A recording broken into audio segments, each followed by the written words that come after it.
What is up, everybody? It's Cody with Blood Money MMA Bets and one half of Defend Your Units. Here with my boy Johnny K Picks, the other half. How you doing tonight, Johnny K? Doing great. Got home. Work sucked. Got some beer. Ready to talk fights. There we go. I'm ready. Heck yeah. This card is amazingly weird. It is. And I am not confident whatsoever, except on like 3 fights. Super weird. You know what wasn't weird? Bulgarian gassing out last weekend. We talked about. You know what? Talk about decision. I just want to say, the man has suspect gas. Cody, I wasn't even going to bring it up. I know you wasn't. Why would you would want? Because I don't even want to. Because you know what? I know who won that fight. All good. Whoever won their bets, cool beans. I know who won that fight in my heart. Just like Maverick. Your man's landed one punch in the second round. I can't win a fight. No, you want to go over this? You want to go over the stats? Literally 2 more punches or strikes, but was controlled for 4 minutes 11 seconds. My man landed like 100. No damaging shots. Didn't get knocked down. Didn't get cut. No damage. No damage. He got through a beating in the third. No, it was a good fight. No. I meant like in the second. I'm only worried about the second round. The second round was awful. The knee didn't do anything. He pushed right through it.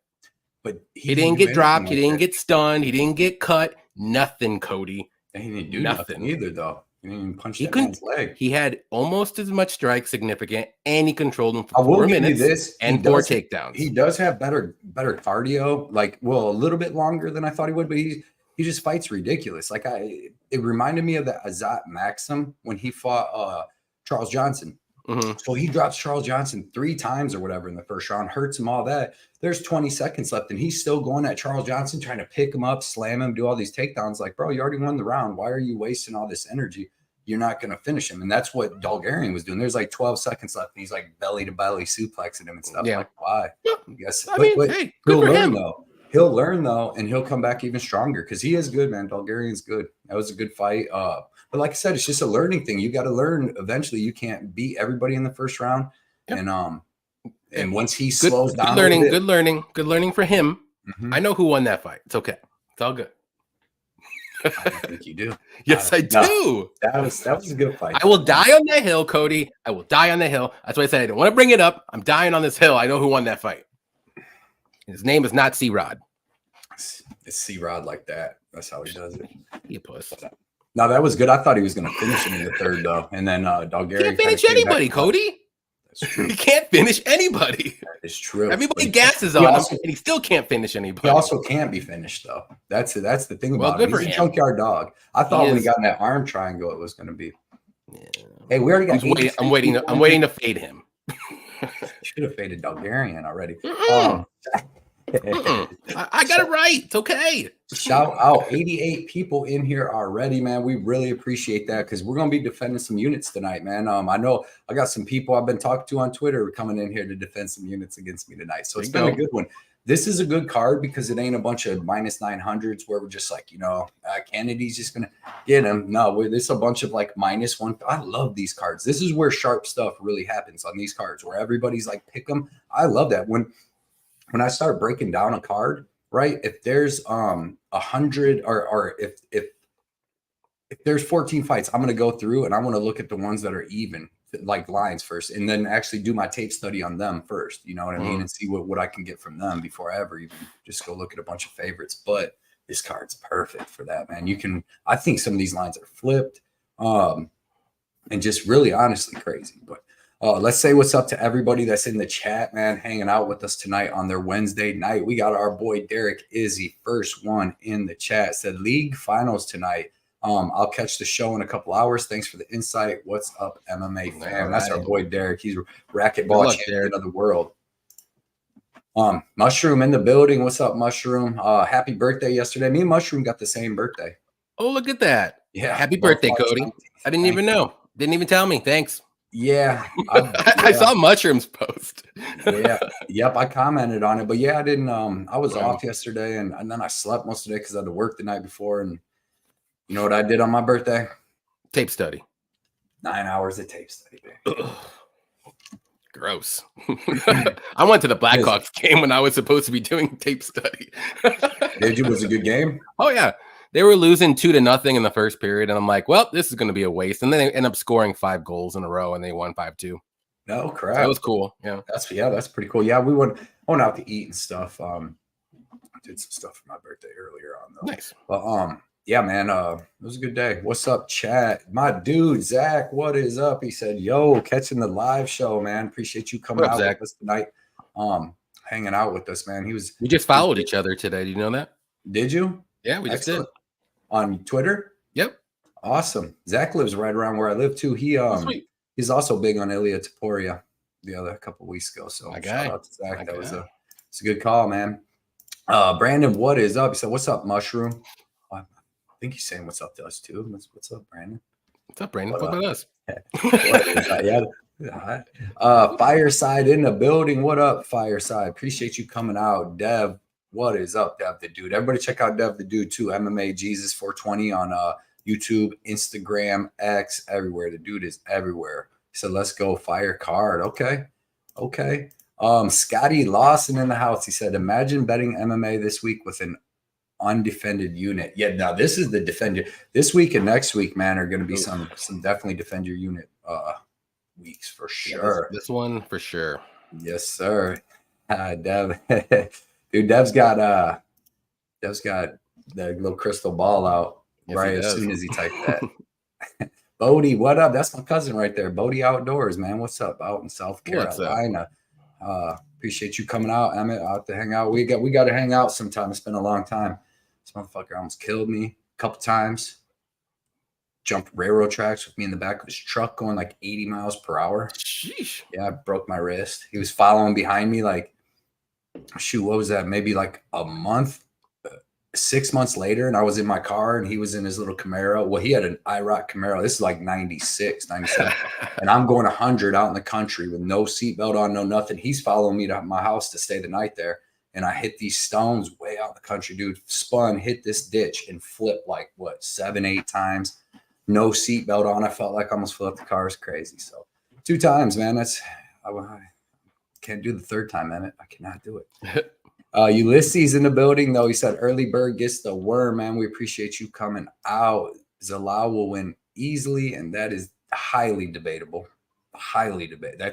That's a weird statement, covert, but OSP won, so I mean anything's possible in life. Yeah, with steroids. You can fly, guys. OSP won. Everybody can go fly right now. Bro, OSP through 276 significant strikes is a 205-pound 40-year-old. Bro, that's crazy numbers. Who else in the heavyweight when was the last time we seen a light heavyweight fight with that many punches thrown? Dude, Kennedy, I don't even know. Bunny Hunter ain't lying. Dev's lying a little bit, but Bunny Hunter ain't. Any action, Effie, any action sportscast in the house? What up, Effie, man? Card of the year, he said fire. I know. You going to be out there watching it, Effie? Might as well go over to the Apex. Hell yeah, spend $3K. Go spend that. Over there with fucking that one Jacob dude and try to sniff Ribas's panties. Ooh, she's fighting or something. He's gonna sneak in the back. Crotch sniffer lost. That's true, man. Pink Floyd, let's get emoji. Come on. Yeah, Pink Floyd in the house. Any girl fights today? Can't even remember. Yeah, there's this one bad one. Wait, 2. Well, he'll know. One bad one. Oh wait, no, 3. No, wait. 2 for sure. Let me look. I know there's 2. Jesus. 1. Sure. Oh, Kiwi in the house. What up, Kiwi, man? Appreciate you coming out. Appreciate you for everything you do on and off the books, man. This dude's a big part of the community. Awesome dude. Can't wait to break down the show with him. We're waiting for an Australian one, but if you want to get on any other ones, let me know. Yeah, man. I mean, listen, coming from a wrestler, this is hear MMA. Me out. Bro, hear me out. Just, you know what they said in the judges' rules? Like, if you're just holding somebody against the cage or on the ground, that's basically the same as you just walking around the cage. Like, they don't give you no nothing for it. Then how come Makayev won? Literally, he did it worse. He didn't win because Alex Perez won that fight. No, Makayev won 29-28 unanimous, baby. Yeah, just like C-Rod. Maybe even 30-27. You know what I'm saying? Just like C-Rod. So no, you got to keep it consistent. There's no consistency here. What? I thought you didn't think Perez, you thought Makayev won that fight by going, I think he did. Sit on my butt and hold your leg. Yeah. But because he was doing everything. You love that style. He was doing everything. He really was. All Perez was doing was getting up. And every takedown he shot. But he wasn't doing any offense. just like C-Rod. That's Wasn't not what doing Steve anything. Erceg. Steve Erceg's out there doing offense. Well, Steve Erceg can get a title shot next. How about It's that? gonna be a good fight. I predicted And that's that why right and that's afterwards. why, because Makai didn't do shit. Man, that's actually gonna be a good fight. Like, I mean, I'm leaning Pantoja, but the dude's dangerous. Like Erceg's good and he's big, man. He's a lot bigger than them dudes. Erceg's like 5'9". Don't you dare go against Pantoja. Oh, that's like saying going against Oliveira, and that's like just as bad. Daz Files in the house. He said, "Let's go." What up, Daz? Man, we really appreciate you always coming out, dude. Everybody check out Daz too on X because he puts out tons of good bets and tons of good information. All different capper stuff. Just a good dude, part of the community. MMA Maestro in the building. He said, "Back like we never left." Cheers to another week of fights, fellas. Shout out Maestro. Everybody check out MMA Maestro too on X because he puts out excellent bets, information, all different kinds of cool stuff. So he's a good dude too. So check out MMA Maestro. Dirty Reg in the building. I was on C-Rod. Reg, man, if you and Johnny are not getting a show together, man, you don't have anytime, Dirty. If you think Bulgarian won, anyone could jump on the show with me. Exactly. You ain't gotta try to gas him up, Dirty Reg. God, I will say I thought it was a draw. I thought it was a draw, but I didn't think Bulgarian's first round was a 10-8. Just because he went out there and wrestled him. It's not like he was beating the shit. Like, he was dominating everything. He was going for submissions. He almost had him submitted like twice, and he like literally C-Rod only defended that whole round. But he didn't like hurt him. You know what I'm saying? It doesn't matter. You could still dominate somebody without getting damage. It's duration, damage, and control time. Then C-Rod should have got a 10-7 because he damaged him the whole third round. They don't literally was on his back just playing bongos. He didn't knock him down. He didn't knock him down. Shady. He didn't cut him the whole fight. Bulgarian's got tough skin. I'll tell you that. Yeah, but that's the only thing about C-Rod is he's not dangerous. You know what I mean? I can't wait. Like I said, I cannot wait till he fights again.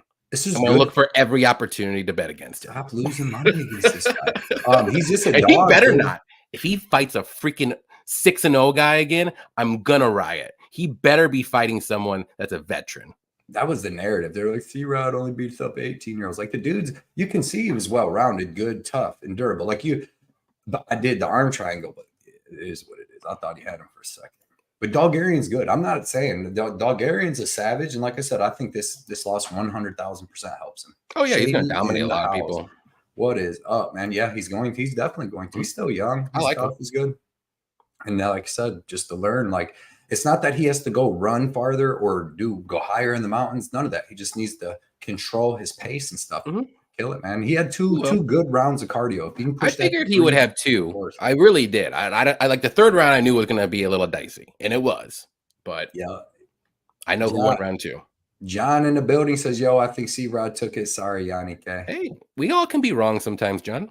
Rose and Billy parlay. You're welcome. Talbot money line. What up, New York Robert? Man, I don't mind that Rose and Billy. I don't mind it. I love it. I love it all. We appreciate you coming out, commenting as always, Robert. He noticed on my video, dude. I was doing my video and I went to vacation, came back, did all that just behind. So I had to do this video real quick, but I gave out all the information, but I can talk fast when I need to. But he's like, hard day. Long time, guys. I hit a Morum sub 1 versus Casper units defended. Let's go, Gabriel. What's up, man? I hope you're doing good, man. This is our dude. Been here since the beginning. That's right. McKenna just did one of her low IQ fight moments again. Why would you go down with her when you're all fresh, like not even sweaty? It was all like, you know. That's why I don't bet girls no more, because I would have bet her. That's why I didn't bet that fight, because if McKenna had better fight IQ and that at least Reed fight didn't happen, I probably would have bet McKenna.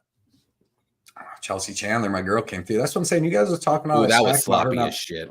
No, that was sloppy as shit, Coach. She did win, but it was sloppy, and she's not. No girl's ever gonna fight that fucking Nunes girl and look clean. That girl's a junkyard dog, and she just throws heat. She can't look clean against her, really. You know what I mean? You know how Chandler won with her wrestling and control time and being huge, missing weight too. Dirty Red. So thanks for being. Yeah, I was hoping. I'm gonna be honest. I was thinking. I'm like, that's a draw. We got a draw here. 29, 28, 28 or whatever. But I mean, what was this final scores? 29, 28?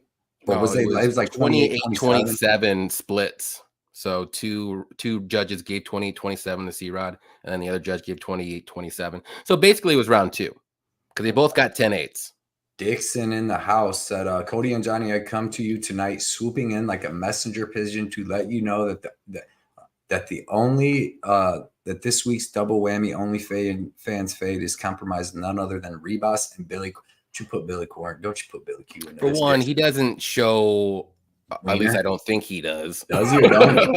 I don't know. Johnny's but like, I would assume. I think he does. I didn't know Hebus had an OnlyFans. Yeah, but a lot of them got like the OnlyFans. It's not like Nate. And I know like Angela Hill. Angela Hill has OnlyFans, and it's all like training regimen. She probably gets in. Angela Hill. She's like that. Well, good for her. But shout out Dixon. He does. He's got the OnlyFades fan. Fade. Who was it last week? The other week was Marina Morose, and then I thought there was one last week too. It was Morose. I don't think there was. Maybe if there was, I don't remember who it was. What up, Brandon, Ryan, Jordan? Happy birthday, Blood and Mushroom. Thanks, Jordan, man. Ryan, we really appreciate that. Man, I hit them 9 and 3. Dude, if Kennedy would have won that split decision, I would have won 12 units, even with the Brian battle. I'm so mad because like I was on a 5-week winning streak, won like 24 and a half units.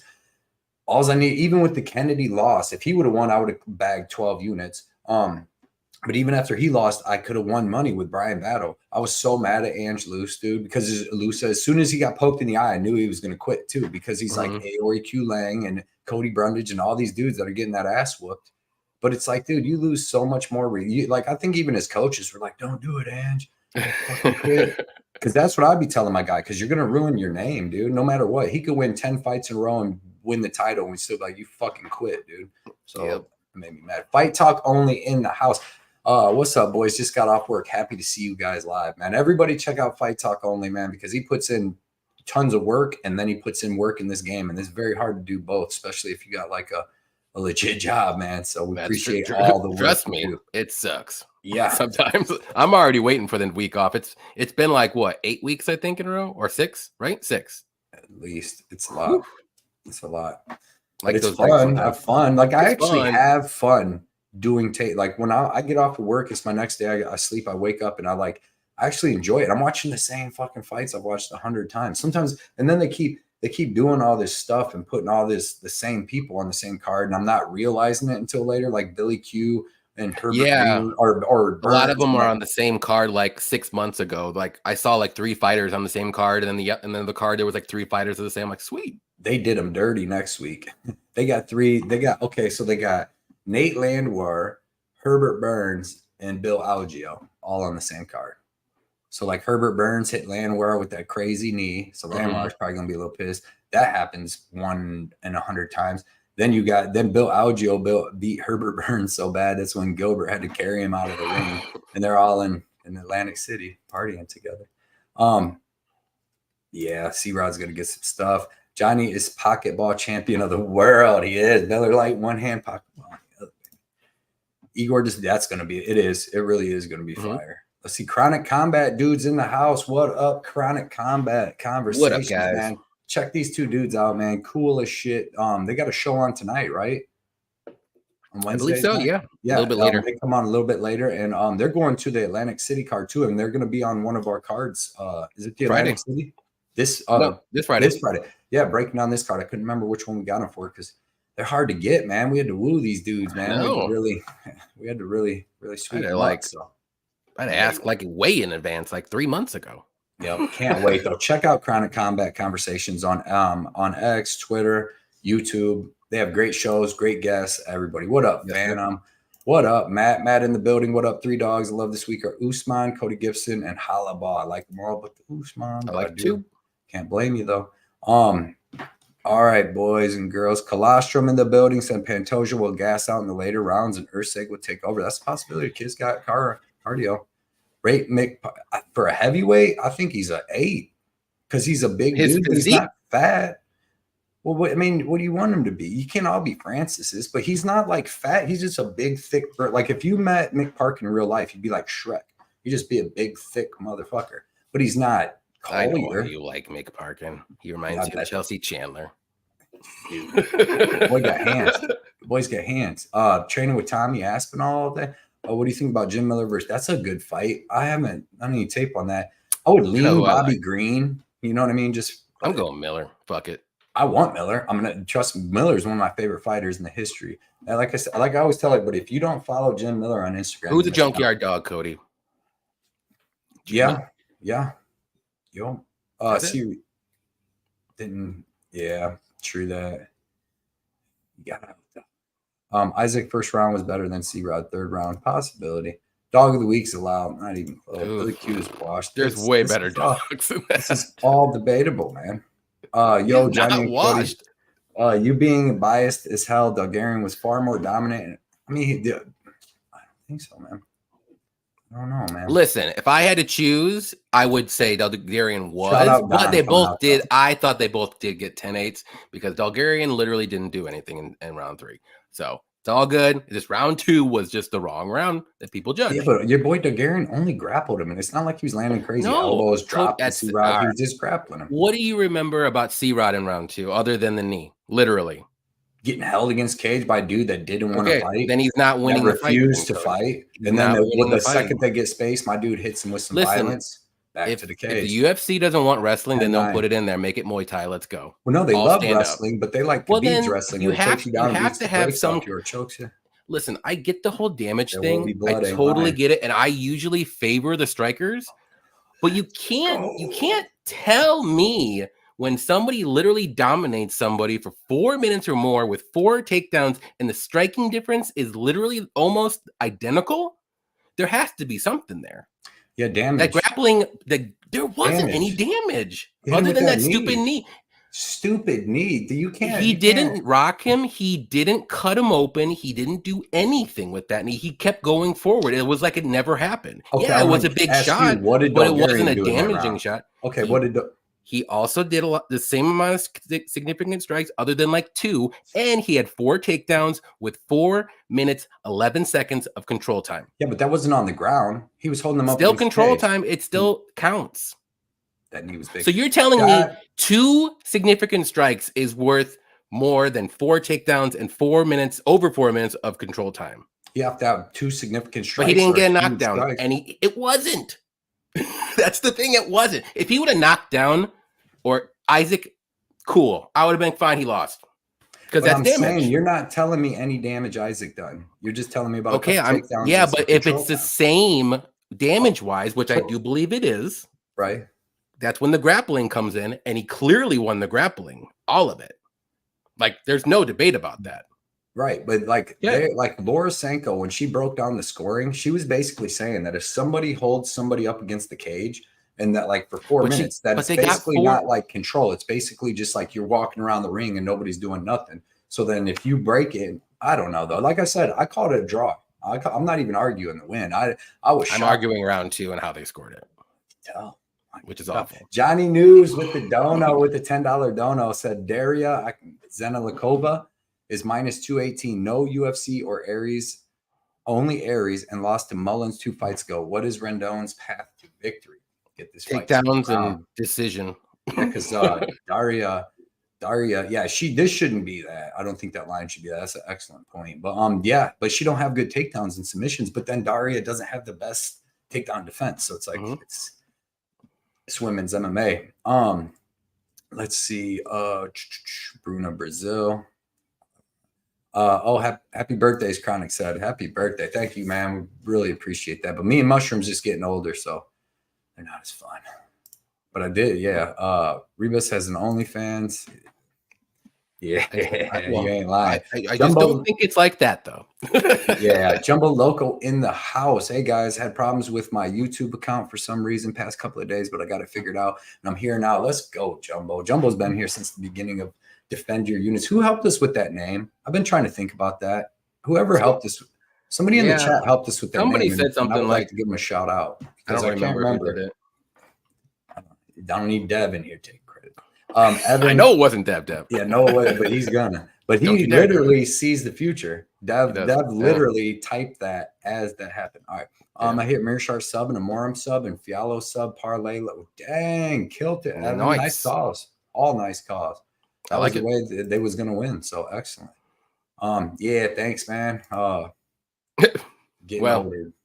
For one, yeah, we're talking about Isaac versus C-Rod. So I didn't know that. I didn't know that was definitely. I didn't want to bring it up. I wasn't going to. I didn't want to took. Did you see me on Twitter? No, I didn't. Yeah, I did a little bit, but okay. Hey, we got 320 people in here right now. Appreciate everybody coming out, and it's about time for everybody to start defending their units. Everybody hit that like button for us. It's free. It's super free. I know somebody said we got like 13 likes, but we got to keep it going. We got them rookie numbers, huh? We'll get up to 60 at least. Them rookie numbers. Let's pump them up. The bookie man in the house. What is up, man? They are. I feel the same way. The bookie man. We appreciate you coming out, getting on here in between your training sessions, man. What's good? Oh, what up, Mutant?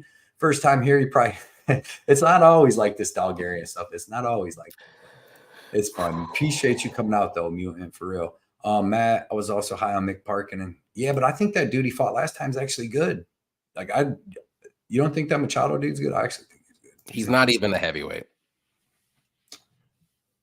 Your boy barely is. He looks like one. He's Who's my boy? Usman. He my boy. Let's go, Arturo. Arturo said, whoa, that boy Blood and that boy Johnny.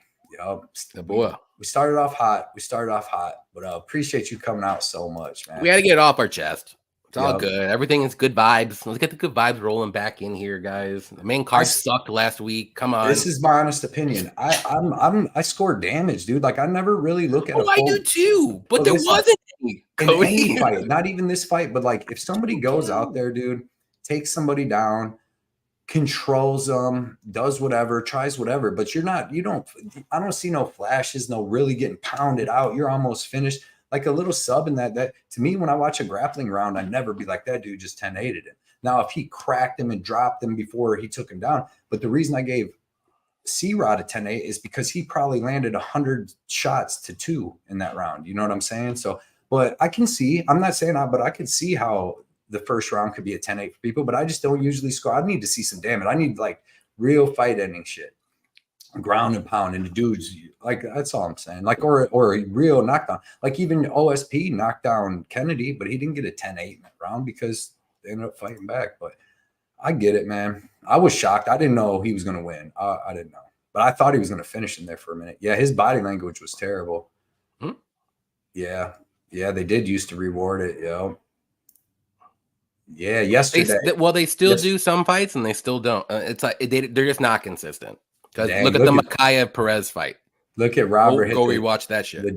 Yeah, true. The double split decision parlay and 2 dogs. I had to hit big, man. Well, and then a good example too with damage.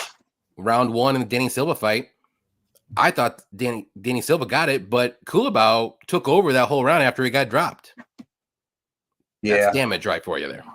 Yeah. I thought Kulabau won the first round. Second round was really close. The other dude won the third. But they gave Danny Silva the first round. Right there. Evan said follow him. Evan Herdebees on Twitter right there. Follow him for the UFC cheat sheets, bets and picks. Nice. Matter of fact, speaking of I put a unit on Igor. You guys know how I write my stuff out weeks in advance. First fight, men's flyweight division. Igor Da Silva or Servino. Why do these Brazilian people? I know. What is that about? I have no idea. All of them do it. Pick a name, dude. Like they all change. I don't. Why are they all Da Silva at one point, and then they change it to something else? Silva there in Brazil. Silva's like Jones here, is what they say. Like Silva, is just Makes like sense. But like, why do they have all these different names? Like I just don't get it. And then they change. Like they fight like Daniel Da Silva, Daniel Lerceta, Daniel Da Silva, Lerceta, all that bullcrap. But Igor Servino versus Andre Lima. I'm gonna let you start this one. Oh man, thank you. Very fun fight here. I know this isn't to start the card, but it's the second one, but it's gonna be a fun fight no matter what. Both these guys are making their UFC debut. They're both undefeated. They're both Brazilian. Severino, I would say he's the better grappler, obviously. He is a pretty decent striker, though. He's really young at 20 years old. He could be a little aggressive at times. He does push a pretty crazy pace. And but he does have good cardio. But Lima too, he's a very good striker. He's the better striker of the two. He got very good combos. He has good takedown defense, a good get up game if he does get taken down. But he's not really a wrestler or grappler. But it's not like he's a fish out of water. He can, but he likes to work himself back up and go strike again. So, I mean, to me, I would say this is more so like grappler versus striker. I'm just going to go with the striker here. I'm going to go with the damage because clearly damage is number one, guys. And I already knew that, but I'm just going to roll with it. There's going to be a lot of this going on. So Lima, I think he gets it done. I don't think this fight goes to decision either way, one way or another. Both guys are finishers. So give me Lima to win. I'll say by second round or maybe even third round knockout. But Severino, I mean, he's good on the mat, so we'll see what happens. I'm staying away. I'm just gonna watch it as a fan. Yeah, yeah, dude. It's definitely hard to know who's gonna win this fight because they're both freaking good. Lima has like kickboxing experience before he got into MMA, and you can tell, man, he's got that forward pressure, and he's fainting. Almost gasses you out. You know what I mean? Just from feints. I love dudes that can do that. Like they're striking so calm where they just come forward, you know, and they feint you, and then the guys are backing up, and that because backing up would tire you out. But Igor, he's well-rounded. So he's got good striking, he's got good power in his hands, he's got pretty good wrestling, and he's got really good jiu-jitsu. He's only like what, 19 years old, like or 20 years old. Dude's been fighting forever. He's already been a Jungle Fights champ, I believe, and some other stuff at that age. And then you got Andre Lima. Like I said, he's got that kickboxing, smooth striking. Doesn't really use the grappling, but he's athletic and he's got fast hips, man. He's hard to take down. You've seen the dude on the Contender Series kept trying to take him down, and he kind of had a boring fight on the Contender Series because that guy didn't really want to engage with him. But man, this is gonna be a good fight, and it's tough to call. Like I don't know if Lima should be minus, what is he, minus 180 or any of that.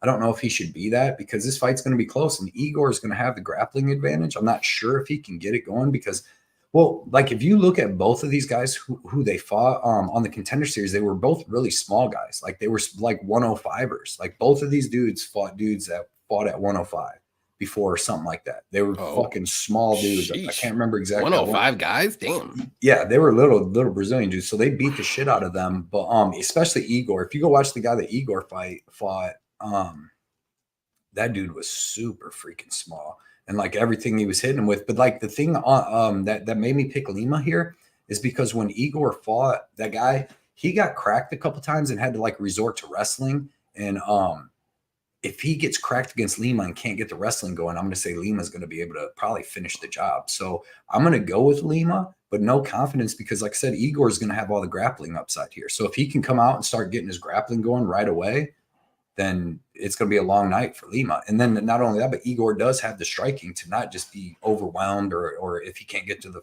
this fight to the ground, it's over. But I do favor Lima striking. Takedown defense looked pretty good. Give me Lima, but no bet. I will say Severino is a shoot-to-box guy, though. And not the same gym as Oliveira, though. But still. Yeah. There's a couple different ones. I know there's a DeLima, and then he's in the other one. Oh yeah. So Don said, Cody, not sure what you mean. Show me your scores per round. I had it 10-9, Bulgarian round 1, 10-9, Bulgarian round 2, 10-8 C-Rod. That's what I had it. Are you just saying that to make me feel better? No, that's what I had it. But I'm saying, no, that's really what I like. That's really what I had. I was expecting a draw. I thought it was kind of like a draw, but the what they gave it to C-Rod was that knee. I'm not stupid. I'm just saying that was the only thing he landed. He landed the bigger shot, but you just said, yeah, I'm saying, do you get? Of course, I'm gonna get you going. I was getting you going. I was gonna let you we had 300 people in here watching. But no, man, that's how I got it. Fight Talk said, boys, I want to start gambling MMA professionally. I always bet on fights, but just for fun. Going forward, I want to track and take home bags. Any tips?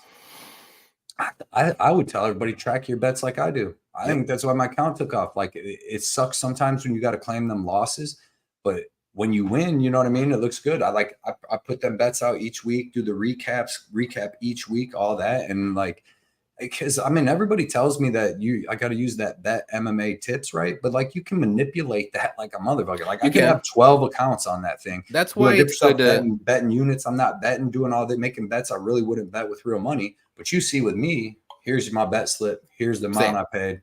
You know what I mean? And that's That'll build it up. Fight You Talk. you can go through Bet MMA tips and like just click on random accounts and see what they do and how they bet, and you're just like, what are you doing? Like those are the accounts you probably don't want to follow. You want to follow the people that like betting one to 5 units, and you see their bets throughout Twitter, or if they have a Patreon, you see that they're doing the same thing. Like even on here, they have a YouTube, they're saying their same bets. On a lot of like, I'll see people post them bet whatever. What's it called? Bet MMA tip things. I do that, but okay, I'm telling you that, but like I don't never really. Is their name on it? Yeah. No, no. There. I mean, actually, let me look. I think there is. Let me look. I can't never really see, but that's why I'm just gonna go back to my thing that I post usually. It should say Johnny K picks for this blah blah blah.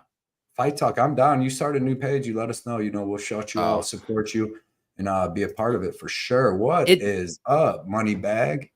I like that. You live on YouTube? Yes, we're live. Live as it gets. Johnny's been live. I'm live right now. Shit, I've been live for 45 minutes. He's on a hill dying with that Miller Lite. I will freaking die on that hill, man. The pressure will get to Igor in the fight, definitely. Could be. I mean, he's super young. He's super young.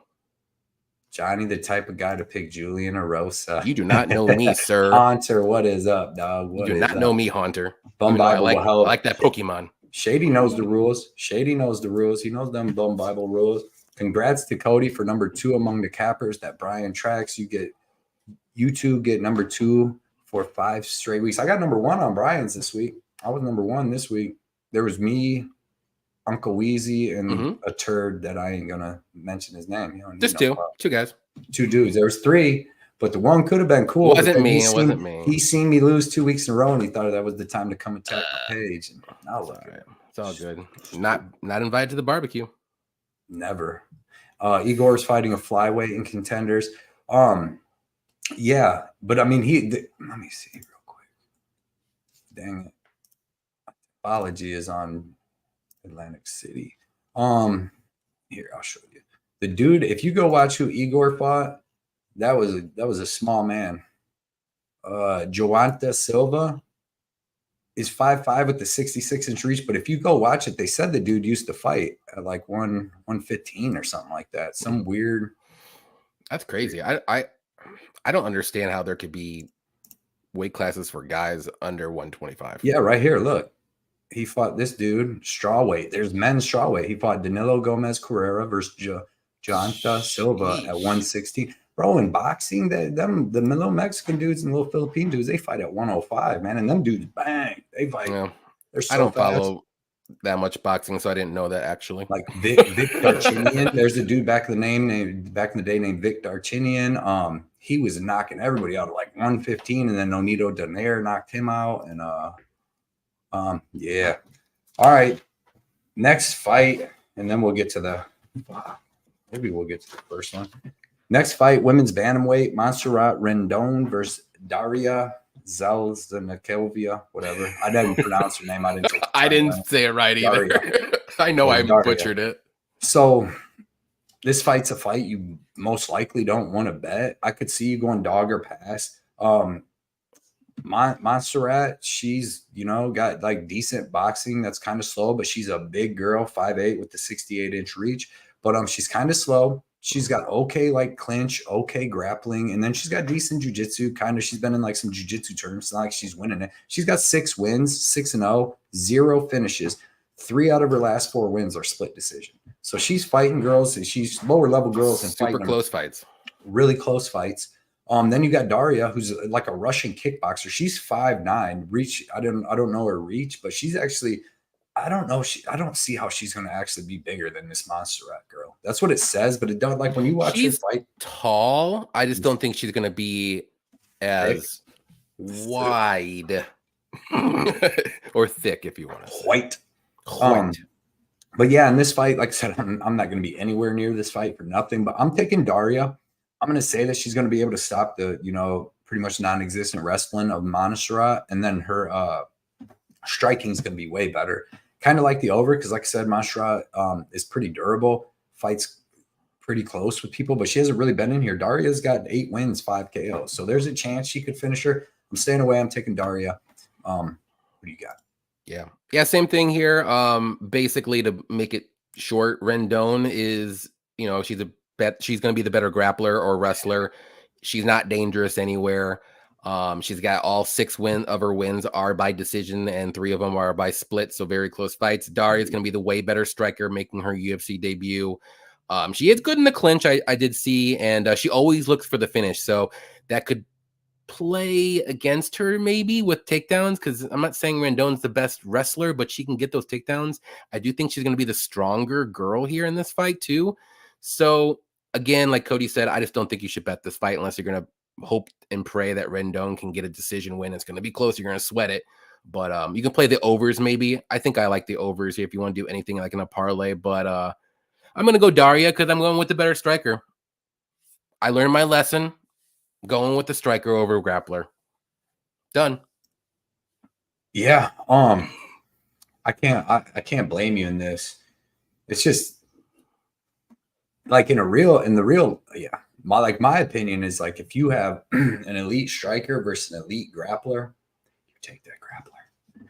You know what I mean? But if you got an elite striker that's got some grappling, then it's tougher. Not anymore.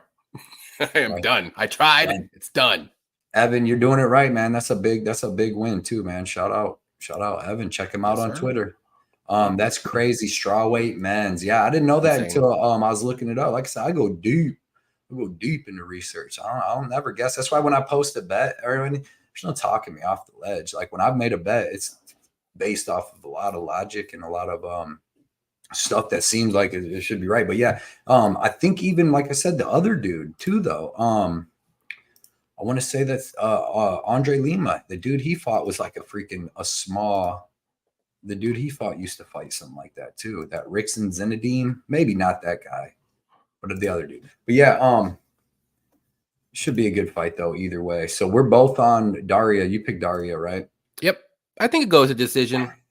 I think Rendon's tough enough. Yeah. And then I don't think she'll be able to like ground and pound or submit Daria on the ground, even though I don't think Daria's ground game's all that great. Pink Floyd ain't lying. Pink Floyd's a women whisperer, so he likes Daria. All right, let's go. Big caps on I Daria. just wish she wasn't minus 215. Yeah, if she was like minus 150, now we're talking. Right. And as my chronic conversation dudes would say, in this economy, 215. You've been seeing these underdog girls. My dude Dylan too puts up the thing. I want to say flyweight was 5-0 favorite to underdog. It's 5-1 after Corey McKenna. I said, shout out my dude Dylan. He puts up just stuff all flyweight fights in general. The girls, all of it. Like just like, there's no like 5-0. There's no like category or like specific filters. Like if like favorites and underdogs. 5-0. Okay, just all. Okay. Yeah, just the closing line. I didn't know if there was like a specific like thing. There's some other ones. No, and it's okay. It's like lightweight is like 10-2 to the favorite this year. I'll check it next time. I'll bring it up in the back. I'll go onto my Patreon and check it because it's good information, man. No, I did see that your girl Cody did just get an OnlyFans. Pollyanna. I didn't even see that. Oh, she did. I didn't even see that. You're just like, oh yeah. When you see that, I'll have to look into that. So I'll have to check that out. Research. I had no clue. You're welcome. I saw it on Twitter. 372 people in here. Everybody, man, hit that like button for us. Leave us a little comment. Help the algorithm. Help us get the show trending, man. Follow us on Twitter if you're on Twitter watching. It does take us a little while to get through the show, but it's because we're interactive. So good stuff. We'll go through some of these fights quicker. Men's heavyweight, Muhammad Usman versus Mick Parkin. I'm gonna let you start this one, Yannick. Ooh, this is a very close fight, and I was going back and forth with this one a lot. Usman, he's a super strong guy, even though he's not really a true heavyweight, you want to say, but he's very muscled out here. His striking isn't the greatest. He does have power in his hands if he lands. Wrestling is just okay. Takedowns, are just use brute strength to get him down. But when he gets you down, he keeps you down. He's got good ground and pound. He likes to lay and pray sometimes if he's gassed out in the later rounds. But he seems to overcome a lot of stuff, especially after the first round. Actually, he kind of I don't want to say that he outgasses his opponents, but sometimes he does. It's weird. I don't know.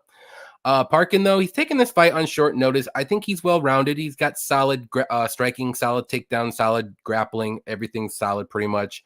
Hasn't really fought the greatest competition. But then again, it's heavyweight. You don't really have the greatest competition until you move up to the top 10, maybe top 8. But I'm just ever so slightly leaning Usman. I'm going to pick him to win by decision. I have no bets on this fight. I'm staying far away. I don't trust either of these guys, but I just didn't like Parkin's last outing against Machado, and I think that was very, very bad. And even though he did win, but I don't know. My gut is just telling me that Usman pulls this off like a super split 29-28 decision. But I'm staying away. I'm not betting it. I don't got any money on this one. Just a gut feeling. Gut feeling. What's that? Okay. Yeah. I like Parkin here, man. I really like Parkin. Like, I actually think Parkin is a prospect heavyweight. Like, he trains with Tom Aspinall, super well-rounded. If you go back and look at his record, even as an amateur, he was 7-0. Now he's 8-0 as a pro. So he's like 15-0 as a heavyweight. That's tough to do. Even Tom Aspinall got caught in some shit, like an ankle lock in his third fight. He got disqualified too for doing some shit. But like, a lot of people coming up, especially in heavyweights, take a loss. You get boinked, being like right out of nowhere because you're fighting big dudes. But dude, like, if you go look at his 3 fights, including the Contender Series, right? Contender Series, what did he do? Showed off excellent jiu-jitsu, right? Choked the dude out, took him down, choked him out. First fight against Pogues, what did he show? Excellent takedown defense and good boxing, and outboxed Pogues. And we know Pogues has good boxing. He's got really good boxing. Third fight, what did he show? Good wrestling, good cardio, good toughness, right? Against a dude, I'm telling you, everybody's sleeping on that Machado dude, and he's going to beat some dudes in the UFC. That dude's not bad. Even the dude, that Machado That's because dude, he throws a lot of volume for a heavyweight. And he's a black belt in Muay Thai. He's a black belt in Jiu-Jitsu. He had good scrambles. He kept getting up. Mick Parkin's a big dude, too, for heavyweight. Like, he's 6'4", freaking 79-inch reach, where Usman's 6'2", but, like, I feel like Mick Parkin comes in at 264. Usman comes in at 238, we did last time. So I really honestly believe that Mick Parkin's going to win this fight. I believe that he's going to keep this fight standing because he showed good offensive wrestling. He showed good jiu-jitsu. I don't think that he's Justin or Junior Tafa and these dudes like Jake Collier in the third round that was fat and slow, because he was like 2 for 12 on takedowns against Justin Tafa or Junior Tafa. And then he was he only took Collier down in the third round at the end, and that was when Collier was gassed. And he was pretty much got beat up in the first round. Second round was pretty close. Started taking over. Collier gasses. That's what he does. But I really think keep this fight standing where he's going to be able to outbox Usman. Like, Parkin's got really good boxing, dude. Like, you seen against Jamal Pogues, he was landing some good shots and he just cleanly outboxed him. And like, where Usman does have a little bit of power, he's got a decent jab. He's slow and he's like, kind of awkward striking. Like, he was getting pieced up by Jake Collier. And I think that Mick Parkin's way better than Jake Collier.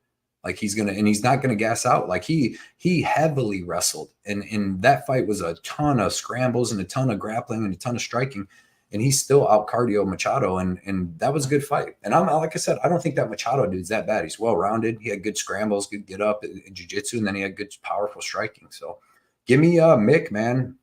And I think he probably gets it done by decision. Like you said, Usman, he does have good ground control, but if you've seen in that last fight, like, Mick Parkin showed good jiu-jitsu. He got reversed a couple times and was able to get right back up. So I think he can get up from under Usman. I think he's going to have better cardio than Usman. And I really think he has way better striking than Usman. Like, he's a natural striker, where Usman's more like the wrestler that's developing some decent striking, but he's still slow, so muscular. Mick Parkin's just in there like a big dude loose. Yeah. So I'm just wondering what happens after the first round.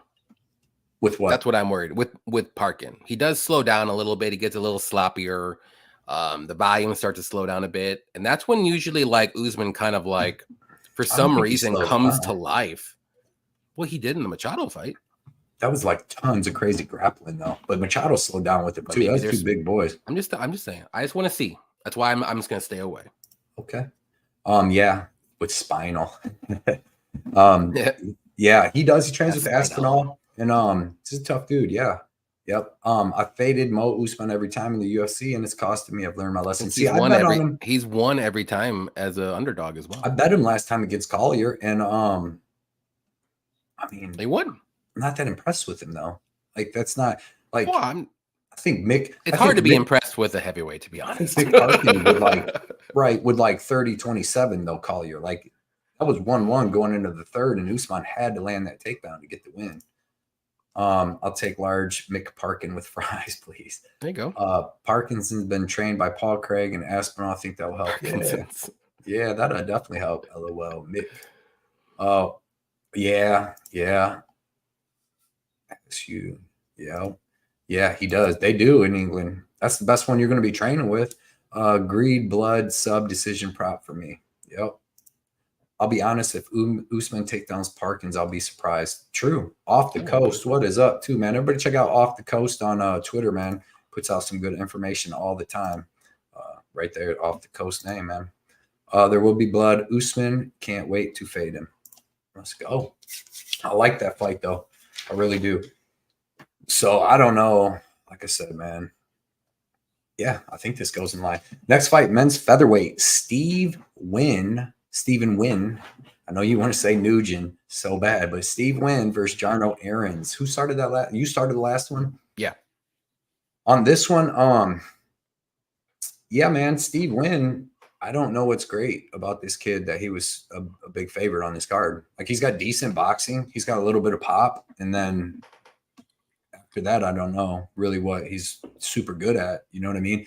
He's coming in with a little bit of hype because he knocked out AJ Cunningham on the Contender Series, but like, come on. Like, if you really watch that fight, like Cunningham was having most of the moments in the first round, and then he gets clipped with like 9 seconds left in the first round.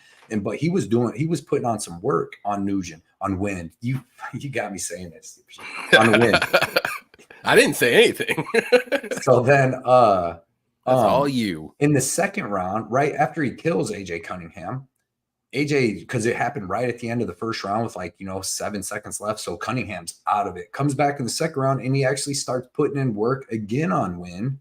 And then Wynn knocks him out at the end of the second round with like a minute and a half left. And dude, AJ Cunningham's literally in there like this, like just throwing punches. Like, he's tough, but like he was literally in there doing that and still getting a good shots on Wynn. Like, I'm telling you, I'm not that impressed with this kid. He fought on the Contender Series 3 times, got knocked out by Elon Cruz. Granted, it was at the end of the third round. It was a flying knee, but Elon Cruz is not that good. Jarno Erens, man, like, people are going to be down on him. They're going to see he's 0-2 in the UFC. But if you look at who he fought, dude, freaking Gomes and Sung Woo Choi are both good. They're fringe top 25, top 20 to 25, top 15 to 25 guys, in the end, in the world. And he had moments against both of them. He hurt Gomes. Then he almost submitted him in the third round, gets a split decision. I'm high on Gomes. Like, I don't really like his fight style, but he's a good fighter. Then you got Sung Woo Choi, where the first round was tough. The second round, he comes out, hits him with that shovel uppercut, dude, and puts Choi out for a second, gets on top of him, gets the win, wins that round. Third round, Choi hits him with some crazy leg kicks and hurts him, but Wynn ain't hitting him with no crazy leg kicks. So Erens is well-rounded. He uses way more kicks, right, than Wynn. He uses nice knees. He's got power in both hands. He's got good regional scene. Max Koger, he's got a bunch of good fights on the regional scene if you go watch them. Like I said, already excellent experience in the UFC. Judo black belt, good jiu-jitsu, almost choked out Gomez. He's to me, he's the better fighter here. And I bet him at plus 180. I haven't released that yet, but I bet Jarno Erens at plus 180. And that line's crazy to me. I don't think that Steve Wynn's that good, dude. And everybody just thinking that Jarno, like, if you go watch his 2 fights, he had moments in both them fights against 2 top 25 guys, in my opinion. Steve Wynn ain't that dude, I don't think, dude. So give me Jarno Erens as a big dog, as the more versatile fighter for plus 180. Okay. Well, I'm going to go with Steve Wynn. And I'm not saying I'm confident. I don't have any bets other than the overs because I do think this fight does go over. But yeah, I mean, I agree with what you said. I do think Erens probably has the more technical striking and kickboxing and kicks and all that good stuff. He does have good cardio, all that good stuff. But I think Wynn is he's just more well-rounded. I think he can use some wrestling and mix it. I'm not saying he's gonna wrestle the whole time like Bulgarian, but I think the striking is close, actually. And I just think Nugent, Wynn, whatever you want to say, I think he's the more dangerous guy. Not to say he's going to knock him out, but I think he can land the harder shots. And I'm just going to roll with the punches. I think he gets us done. But I'm going to say by decision. And I'm not super confident that he wins, but I am super confident that it goes over. I will tell you that. So give me the over. And I guess win to win. Why not? Yeah. Win to win. Yeah. Would you like his boxing or something, though? Is that what you like about him? I like his well-roundedness. He can mix in the wrestling if he wants to. Erens won't. Yeah, he might push you up against the cage, but he's not going to like try to take you down or anything like that. So he's really just going to be that striker. He's not really that dangerous. And I don't think he's going to be able to knock out win. So to me, his only path to victory is by decision. He's going to have to win 2 rounds, but are you going to trust the judges? No, you're not. So that's why I said I'm staying away. Boom, boom, boom. Done. Yeah. CGK said, "What up, guys? Love the breakdown every week. Look forward to it. Actually, let's go, man. We appreciate you hanging out with us. This is it's nice now getting Twitter, X, and the YouTube because it makes it an excellent chat. We got 408 people in here right now, so it's amazing, man. We appreciate every single one of you guys for taking time out, hanging out with us on a Wednesday night like this. Healthy Jarno could make this hard for Steven. Definitely. I'm telling you, I like him. I think it's going to be a close fight. I mean, Steve is making his UFC debut, so yeah, and he's never beat anybody good. I would not have a money line bet on win. Let's put it that way. Like Jarno's putting out Cunningham too. Jarno hits hard, dude, in both hands. Right uppercut. He should anyway. Let's put it that way. Yeah. Eventually. Not, I would say like 3rd round. Let's go. Real fight picks in the building. He says, on a car ride home with my lame boss in the driver's seat. I'm enjoying the show, fellas. What up, real talk? He's either with the lame boss or the is it this or the fiance lame boss the same person? The fiance that fights puts hands on him. But we appreciate you taking a beating every time to get out here. Real fight picks. It's our dude. Steven has volume edge, but every week we see one tiny significant moment win edge rounds. Yeah. Yep. I think the damage. I think that Jarno's, and I like Jarno's on the ground, man. He's dangerous on the ground. I don't think he is. What? He almost sub Gomez, bro. They're French. Or he's French. I'm sorry. He's French. Who, Gomez? Gomez. Yeah, this dude's a Holland kickboxer. Yeah, he ain't gonna sub anybody. He ain't gonna. He's got 5 submissions and 3 knockouts. He ain't sub and win. He's got more than subs than knockouts, son. That proves my point, which is why I think it's going to decision. I cannot wait to hear it because I already know. Because like literally, I feel bad. I got to start listening to your things. I just got to start commenting because I like to come on here and not know, so then we can talk. Because I don't want to know about this one, Johnny. Men's bantamweight: Miles Johns versus Cody Gibson. Let me hear your breakdown of this, Yanni. Yeah, I like Miles Johns here. I think he gets his one done. I know he's taking this fight on short notice, which is a little bit worrisome, but on paper, I mean, I think he's the more well-rounded guy. He has got the better wrestling if he wants to use it. I like his counters. He's got good boxing. Takedown defense is good. I'm not to say that Cody's going to shoot for some takedowns or anything, but yeah, he has been gassed out a little bit in rounds 3. He's lost in round 3 a couple times, but he's also won in round 3 a lot as well. So homeless people. I don't care. It's still a win. Speaking of homeless people, Cody Gibson, who's 1-5 in the UFC, mind you. He's got good striking. He's tough. He's durable. Okay, takedown defense. He does work his way back up if he gets taken down. So I think he can be taken down here. But he's mainly a striker. He's going to be the bigger guy here too, but he leaves himself open. He's very hittable with counters, and that's what Johns is actually good at. He's good at the boxing counters. And so to me, that's why I like Johns. I think he can land the more significant damaging shots when Gibson does push a little pace. But when round 3 comes around, let's see what happens. Like, I think Johns can use some wrestling to just mix it in here and there. I'm not saying go full Isaac Dalgarian here, but the short notice to me isn't all that crazy because it's about 3 weeks. So it's not like it's taking us like a week short notice. I think he'll be fine for at least 2 rounds. But I think he can win the first 2 rounds. So give me Johns. I like the price. And it's not too bad. It's getting a little out of hand at the moment. But if you were able to jump in a little earlier, I think you did well. But yeah, I like Johns. I mean, not because it's my name, but yeah. Yeah. Miles Johns, K picks. Cody Gibson should be minus 150 in this fight at a bare minimum. He's the exact kind of person that beats the shit out of Miles Johns. He scores more in a freaking loss than on DraftKings than Miles Johns scores and wins with the 30-point win. You know who else does? Isaac Dalgarian. Yeah, but Isaac, the difference is Isaac Dalgarian and Miles Johns would both gas before they did anything. Gassing Cody. Listen, Miles Johns, he didn't gas against Argueta, and I'm not even going to blame that he was on that Teraball or whatever, the fucking steroids that he was on, because I bet Miles Johns against Argueta. That's the thing. Like no, that was a different time. This last time it was like Turnaball or something like that he failed for. So listen, but he just had his picograms. So I bet Miles Johns last time, but I bet fight styles, fights to fight, right? So last time he was fighting Dan Argueta, who has no striking, zero striking, and okay wrestling. So I knew Miles Johns was going to be able to basically keep the fight standing because he had better wrestling background, and then he'd be able to outstrike him. So this fight, though, like Cody Gibson, dude, throws heat. Like I thought he beat Brad Katona. Brad Katona's better than Miles Johns. I thought he beat Brad Katona. I don't know how Brad Katona won that fight unanimously. You go watch it, dude. No, he didn't. Go watch that. Cody Gibson was smoking him in the first and the second round, right?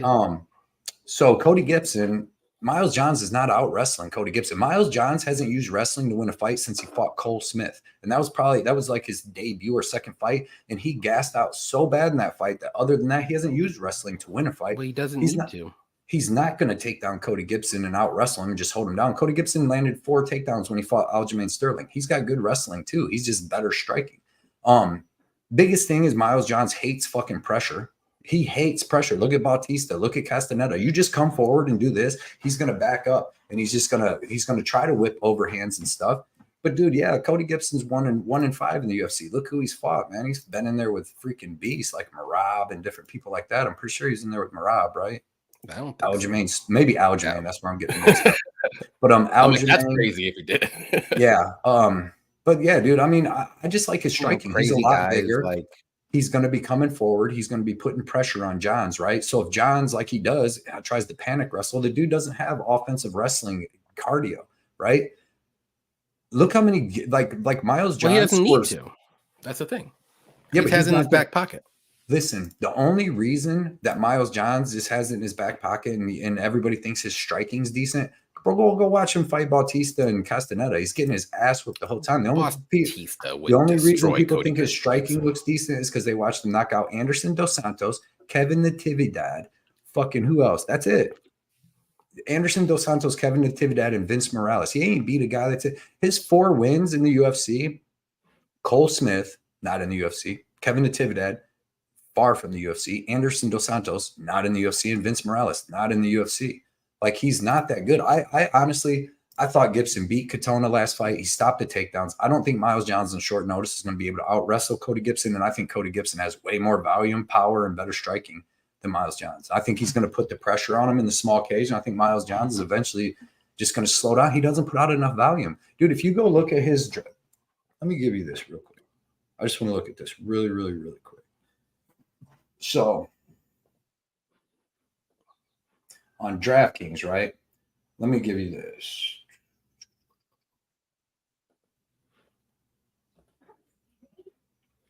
All right. Miles Johns. In his win over Argueta, he got 67.4 points in a win. That's with 30 points added on. Against Morales in a win, 55.4 points, right? Cole Smith in a win, 64 points. And then Natividad and Dos Santos, who, aren't UFC caliber, he gets knockouts in the third, which gives him an extra 55 points, which bumps him up to 80. This dude don't get more than 30 points in a fight, no matter if he's fighting the lowest level people on earth. Cody Gibson in a loss to Katona got 66.6 points in a loss, 41.9 in a loss to Gambrier, and 36.3 in a loss to Sterling. I love the volume. I love the height, the reach. I love the wrestling. I'm all over.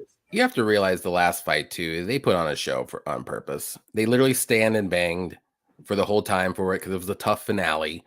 And what about the knee? What about the knee though? I was going to put it on Twitter. So you watch the knee on the Ultimate Fighter. Boom! Cody Gibson hits Mondo Gutierrez, who we met in Chicago. Hits him with that knee, puts him out. That no offense to Mondo, he is 5'2". Miles is 5'5". You know what I'm saying? 5'2", and that though. knee's going to be there when he dips in, dude. Cody Gibson's actually got good offense, and he's got good jiu-jitsu. I love him. I'm not And the saying he size doesn't. advantage. I just think It's gonna be Miles Johns is going to win this fight. Okay, Miles on 15 days notice off of suspension. Yep. Miles has chance in round 1. If Miles is back on turnabout, his cardio will be fine, right? See what happens. We can never know. Yeah, it is. Cody versus Johns, man. It is what it is. Cody's winning. That's what we do. Those are the facts. No. But yeah. Mills, KO, good bet. If you ain't roiding, you ain't trying. Those are the facts. John might. Oh, Shady's on Johns -110. I like it. Your dog or pass. Let's go. There will be blood. I knew I liked your name. Small cage is factor here. Cody can find a standing TKO. That's how I feel. He's going to put the pressure. Dude, Miles Johns hates pressure. The boy hates pressure. Miles Johns -149 now. Yeah, or 141. You beat the line movement. I agree. Miles Johns doesn't have enough volume, and when he does throw, it swings. Katona and Miles ahead of Miles Johns. He really is.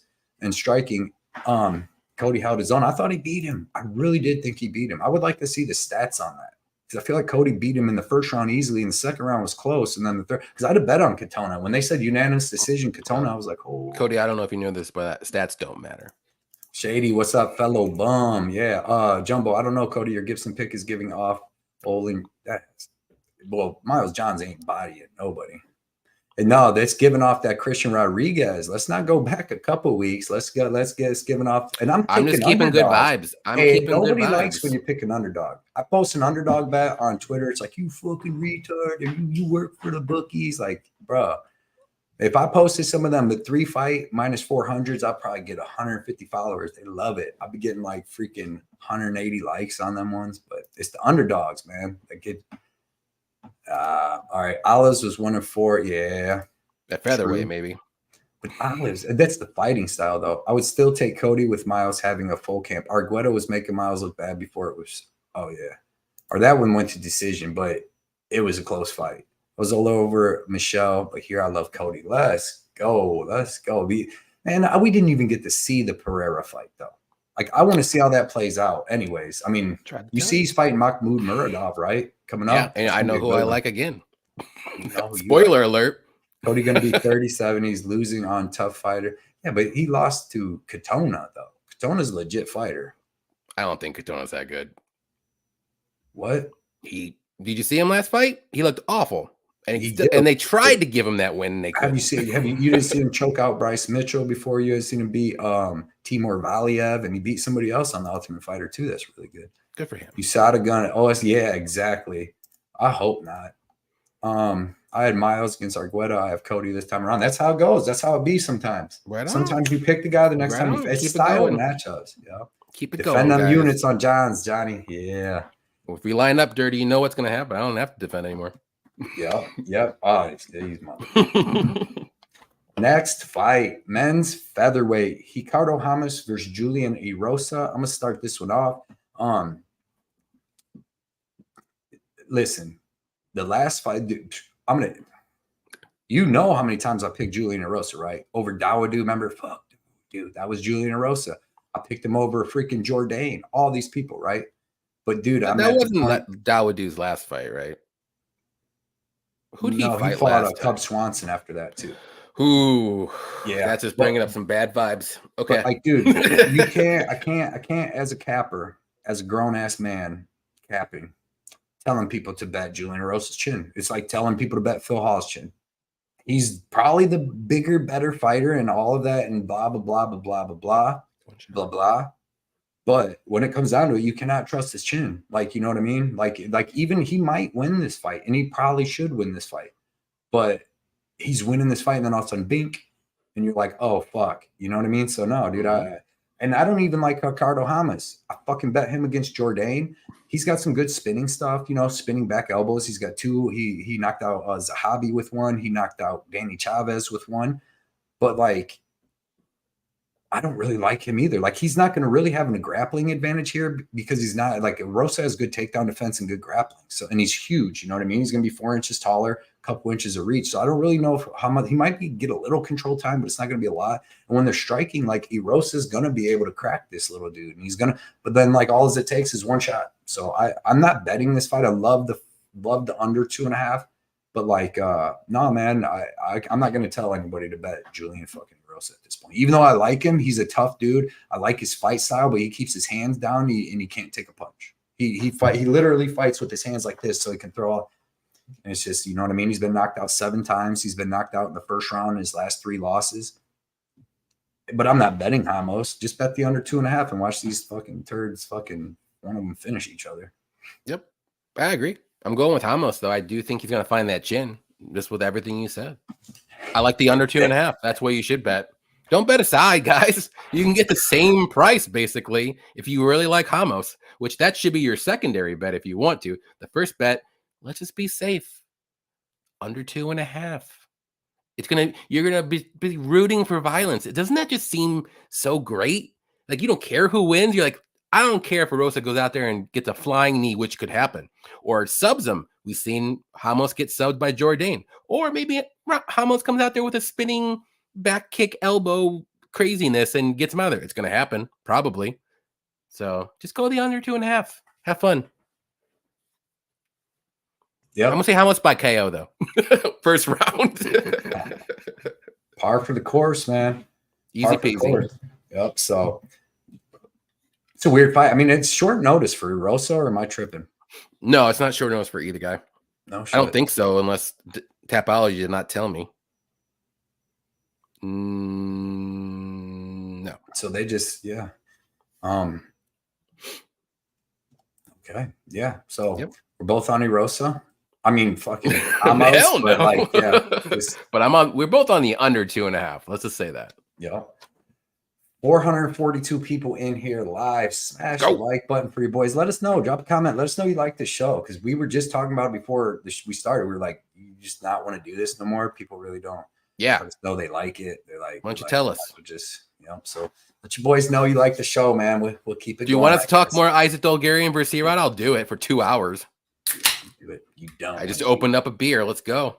He said, you want to talk fucking Dolgarian? And I got my energy drink. I go all night. There you go.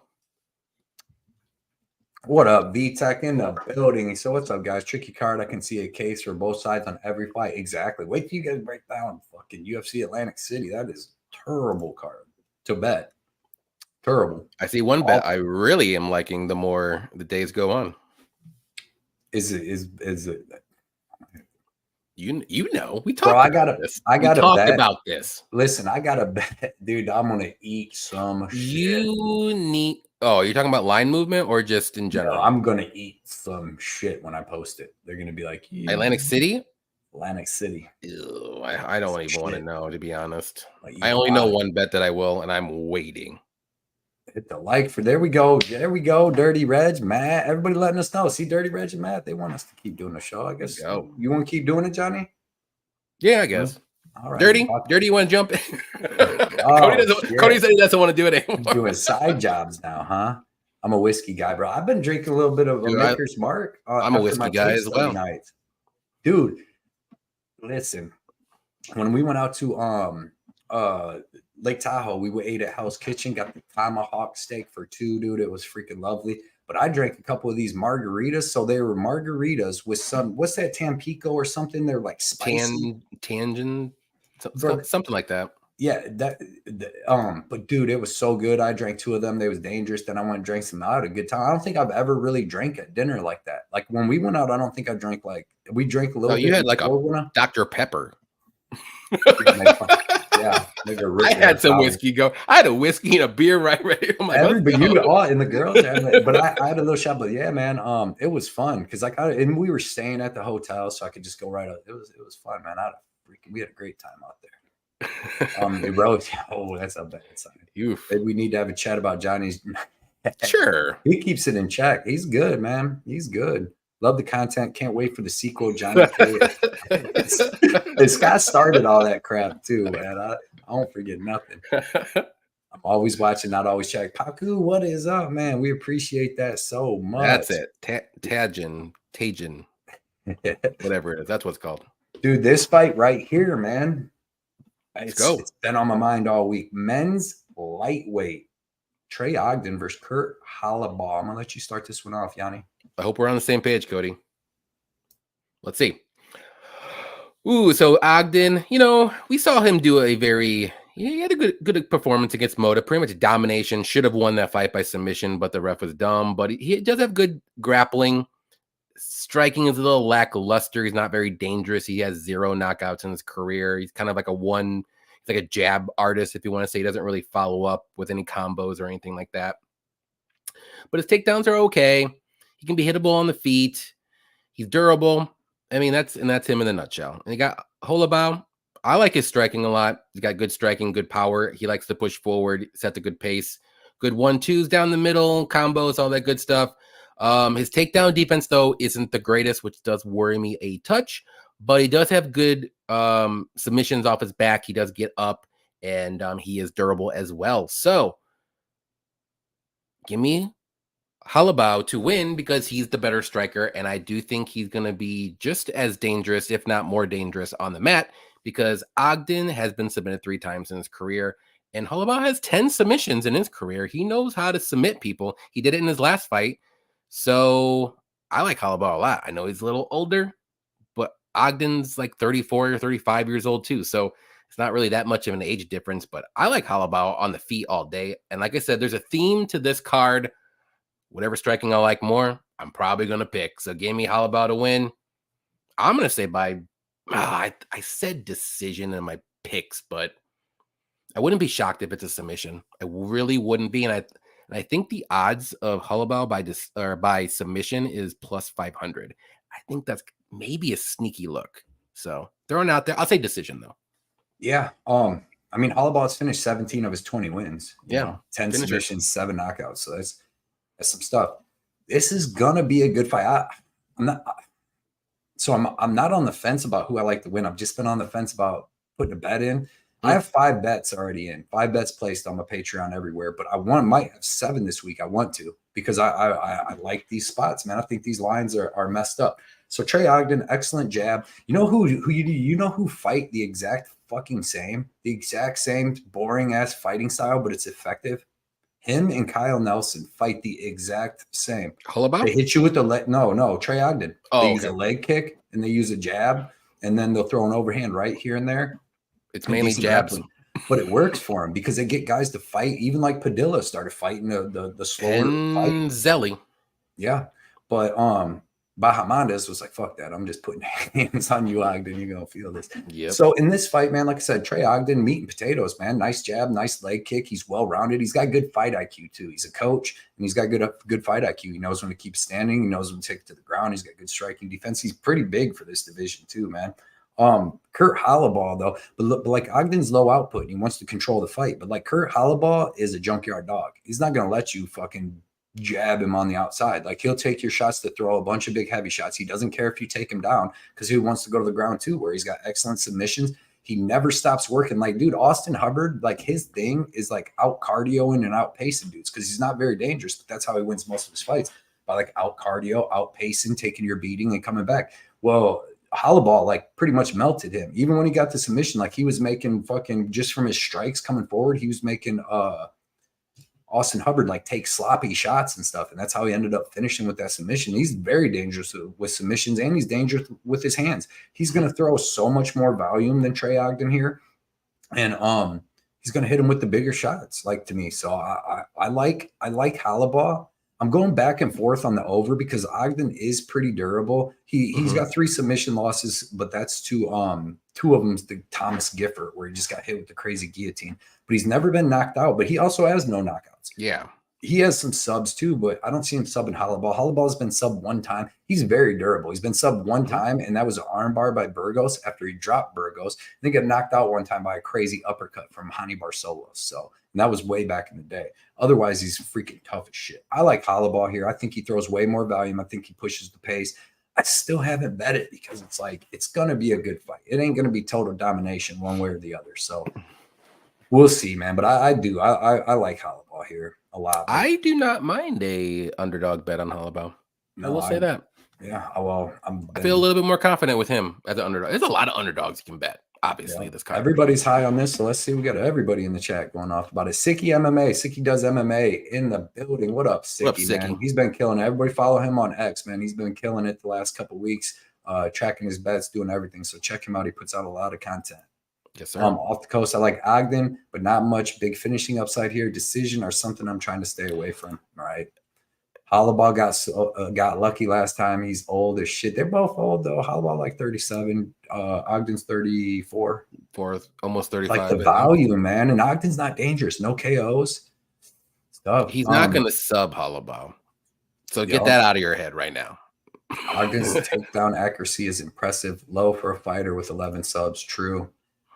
Because he dropped some people too, like in the regional scene to get some subs too, because he's got decent striking. Ogden's got good striking. It's gonna be a good fight. I bet Trey decision. It's just very basic and very low volume striking, and he doesn't have that power to finish people.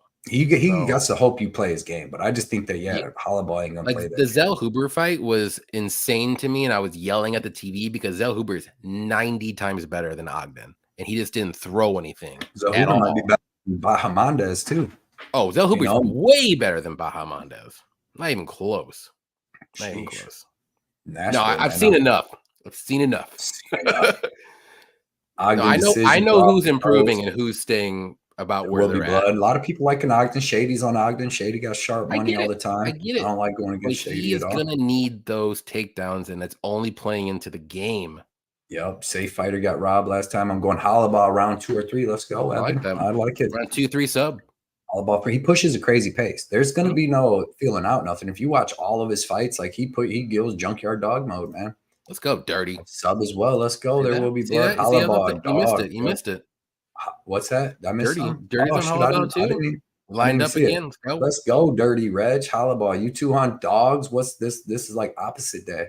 You guys both agree on a dog. What? That's true. What? Look at us. Who would have thought? It's opposite day in here.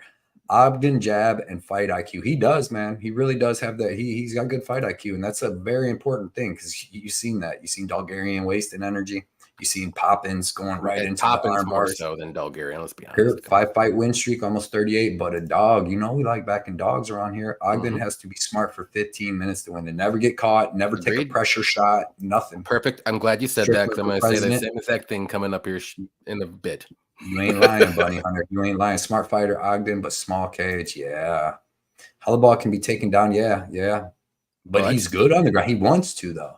That's the thing. I wish Halal had more offensive wrestling, to be honest. But he pushed the pressure on you with the punches. He's got the better striking, though. I think he's got the better striking. But I'm okay. I'm okay wherever this fight goes, personally. Shout out to Dixon for this one. Next fight is in the men's featherweight division. We got Luis Pajuelo versus Fernando Padilla. Or Padilla. This one out. Yeah, okay. Oh, let me get to there. Let me find it. There it is. So Pajuelo is making his UFC debut. He's a very good striker that pushes forward, throws tons of volume, good cardio, good power. Takedown defense, though, is just okay, if you want to say, but he does have a good get-up game. Padilla, we've seen it in a couple of his fights. He's a crazy unorthodox striker. He has good power. Likes to push forward as well. It can be a little too aggressive at times, but his grappling is just okay. He doesn't really go out there and try to wrestle or grapple, but if he does have to, he has good enough grappling to get back up and for defense and stuff, so he doesn't get submitted. But he's gonna strike. He wants to strike. That's his game. I think this is a close fight again, but I ever so slightly lean Padilla here, and the reason why is because he is the bigger guy. Now, as the fight goes on longer, it may sway to Pajuelo here because I think he's more of a junkyard dog, but I just think Padilla has that crazy, you just don't know what's going to happen with the striking to me, and I think he can catch Pajuelo maybe. And like I said, he's going to stay at range. Probably Padilla will. He's going to have like a 6-inch reach advantage, something crazy, and like a 3 or 4-inch height. Let me jump in there I don't want to lie to you guys. What you lying to him about, Johnny? Just a size difference. Okay, so a 2-inch height difference and about a 6-inch reach advantage for Padilla. So, like I said, so I do think That's the only reason, honestly. That's most of the reason why I'm just going with Padilla here. I think it's going to be a really close fight, really fun fight. I actually, if I would bet this, I kind of like the over because I know a lot of people think this fight's going to go under, but I think both guys are super tough.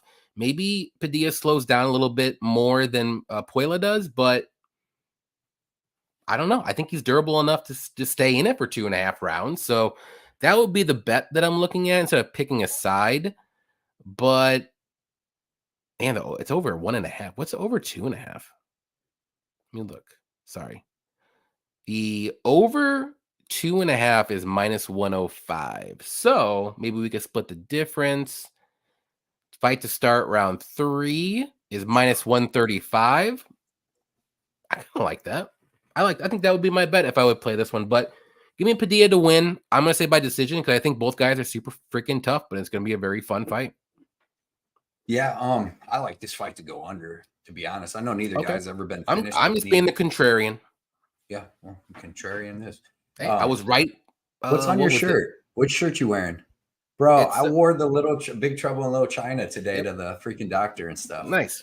Yeah, that's it. Be out here. Shout out Face Me Fist. That's where you're gonna get all our stuff. Our Defend Your Unit stuff. I'm gonna order a bunch of it when it's ready.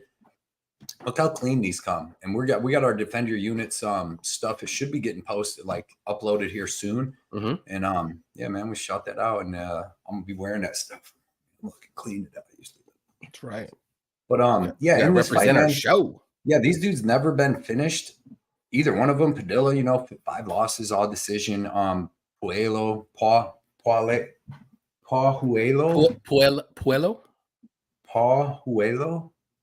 has never been finished, but he's been beat one time, and that was by another explosive striker that could take his punishment.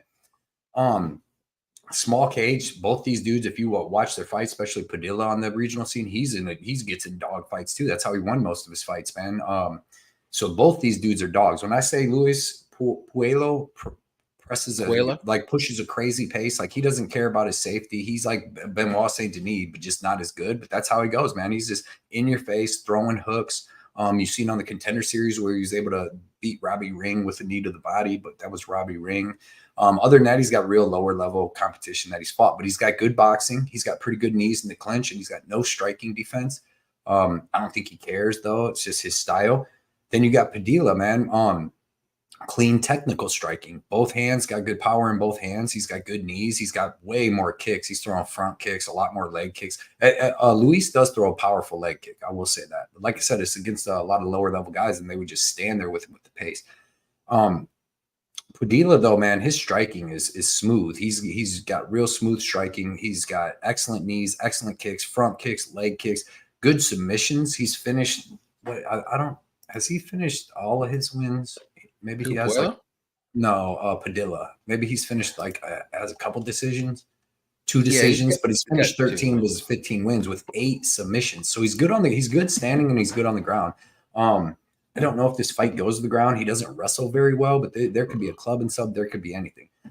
So I love Luis. I love his style. I love the way he fights. I love, his tenacity, power in both hands, all that. But he's too hittable and he's not clean. And all he does is come forward, man. And that's just going to play into Padilla's style. Like Padilla is going to be able to hit him with last fight. Padilla lost to Kyle Nelson. Like in the first round, Kyle was kind of coming forward at him, and Padilla was picking him apart. And then in the second round, Kyle started being more defensive, like I said, was just throwing a jab, hitting a leg kick, and Padilla he hit Padilla with some big overhand rights. That's not how this fight's going to be. Luis is just going to come forward, and he's going to be just throwing crazy shots, but he's so hittable, dude, that I just feel like Padilla is going to be able to hit him with a big knee or big something because he's so wide open. That's why I like the under. I mean, both guys could cover the under in this because Puelo hits hard too. But that's why I kind of like the under. Neither guy's ever been finished, but in that small cage, and both of these dudes like to be in a dogfight, they're going to both be throwing power. Like every shot that they throw from the opening bell is going to be power. Like Puelo, he's not going to let Fernando just jab him from the outside. These dudes are just going to go at it. Are you overlooking that Padilla is Mexican and Puella is Peruvian?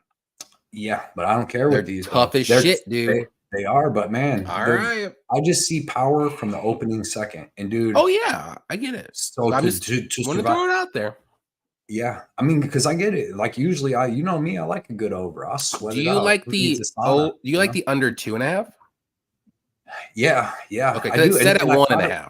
I thought I would like the over or the unders or the overs. You know what I mean? Because they're both durable. But like I said, I just think both their fight styles is going to lend to them dudes just fucking fighting from 5 seconds in, and then so you're just going to have a dog fight from the opening second. And they both hit hard. Both are finishers. I like Padilla a ton. If this fight hits the ground, dude, it's going to be all Padilla, Oh all yeah. Padilla. So I'm going to take the more well-rounded guy. I got Padilla at minus 155. I kept it light on this card instead of just doing, a bunch of even 3.75 unit bets. I just like Padilla minus 155. I put 3.1 units to win two. Parkin minus 160, 3.2 units to win two. Just bet who I like. I loved money lines this week. Why make it complicated? Why throw a Kennedy on that motherfucker? There is no Kennedy this time. Bro, and look, I was more mad about the Lusa quitting than I was about Kennedy losing. And I would have won 12 units if Kennedy won. But like that was how it was. That was just the breaks. That's how the cookie crumbles. But the Luce quitting costing me that. Well, my night was already ruined when the judges don't know how to score. And then Kennedy freaking right in the next fight, Kennedy doesn't know how to fight either. And then the next fight, that shit happens. So I'm like, bro, over. I was looking so good. I already won C-Rod. I had who else did I? Oh, I had the or under fucking Tiago Moises, under 2.5. The leg kicks. I already signed that bet off. I was like, these motherfuckers are I already told you Moises was a lock. Yeah. Jumbo's got 1 unit on Ogden. I think he's better. Yeah. Someone's getting slept here as well. Off the coast said Bitsy said Pajuelo is how it's pronounced. Pajuelo. What makes Cody going with AJ Dobson? That guy is good in what? Excellent striking defense and good cardio. We'll get there. What made wait? Oh wait, that was a double. I'm reading slow now. Padilla can't deal with the pressure. Pajuelo by murder in a small cage. His ground defense and get-ups are good too. Okay, Padilla minus 160. Me and Shady lining up. I love when me and Shady line up. Mm-hmm. But the Padilla is much better, but not smart enough. So is Rose. Yeah, I think it's gonna be that. It's gonna go down like. I mean, I don't know about fucking up, but. Well, she's going. The only reason it's gonna look like that is because Ribas's face gets hurt so easily that it's 3 punches in. She looks like she got jumped by like 7 people. Her nose bleeds a lot real quick. So quick. All of it. She gets cut quick. Her eyes puff up. Like, yeah. Padilla has fought the much better comp for sure. Way more fights. More. And yeah. And like you said, man, when it comes down to it, he's a tough Mexican dude from Mexico City, I think, or Chihuahua. Where's my dude from? Where's my boy from? He's from, I can't even pronounce that. Ciudad Juarez. He's from Juarez. Yeah, that's a tough dude right there. For me, this is a pass. Padilla is not smart enough for my money. He can win this fight, but he would do something stupid. Yeah, plus 1,000. Luis is a dog. He is a dog. He is a dog, man. Peruvian and Mexican, both super tough. But the best thing is they can both teach you how to. Yeah, man. I'm trying to hang out. Yeah, Luis, Fernando, wouldn't mind. Wish there was a Kennedy so I could bet OSP again. Yeah. Kennedy of the week, possibly. I think it's worth. Okay. There's Lusa, no Kennedy of the week. Hard. He quit hard. Who quit harder, Lusa or Aori Q Lang? Or Alexander Romanov against fucking, what was the Juan Espino. When he took a little cup check, he's like, yeah, I'm going to head out now. And then he won the decision. I mean, I think I would probably say Lusa out of all of them. Why? Because the other two. Jesus, sorry about that. James said, easy money, boys. OSP by decision. Just kidding. I lost 4 units. I lost a lot too. I was there with you. We all were, man. But fucking, come on. OSP, 40 years old. Dude, I'm old enough to remember and went back and watched tape to watch him fought fucking Shogun Hua a year and a half ago. And then you come out and you do that. How do you even survive the shots? Kennedy was hitting him with fucking them big ass knees in the third, hitting him right on the chin. OSP's like, nah, bro. I'm Kennedy 25. just decided not to do anything. But even the first 2 rounds, he didn't do anything. Yeah, nah, Rosa is not 85 like LSP. You guys really think I'm up? No, not really. I don't. But I just know whose don't. I chin's can't better. trust his chin. Like, I mean, there's so many people. It's And the dude, Phil Haas versus whatever. Who fought Phil I had Haas? a Rosa versus all them guys. I Bruno. would not Caceres, Phil Haas versus Ferreira. We What's the all one dude's said name? it on here. Phil Haas on paper is the much better fighter, but Chin's he a big has no attribute. chin. And look what happened. He got chinned. It's the same thing with the Rosa. Same thing. Dude, Brian Battle's a bad motherfucker, dude, at 170. Unless you're not, but I'm sure he's working on that wrestling, he is slowly coming up those ranks. Let's put it that way. Next fight is going to be amazing. Men's bantamweight, Peyton Talbot versus Cameron Simone. I'll let you start this one, Johnny. Man, this is so close. Look at that. Guava? Yeah, you see that? Was it 9,000 milligrams? I wish. I wish. Yeah, this fight's gonna be very fun. Man, it like I'm still thinking about it still, but both these guys are super young. They're still kind of super green still. But Talbot, he's a high volume striker. He does have good power. He likes to push forward and like out cardio, his opponents, but he does have good cardio. Takedown defense is pretty solid. He's a little unorthodox with his get up game, but hey, he can flip and do all that stuff. It's pretty cool.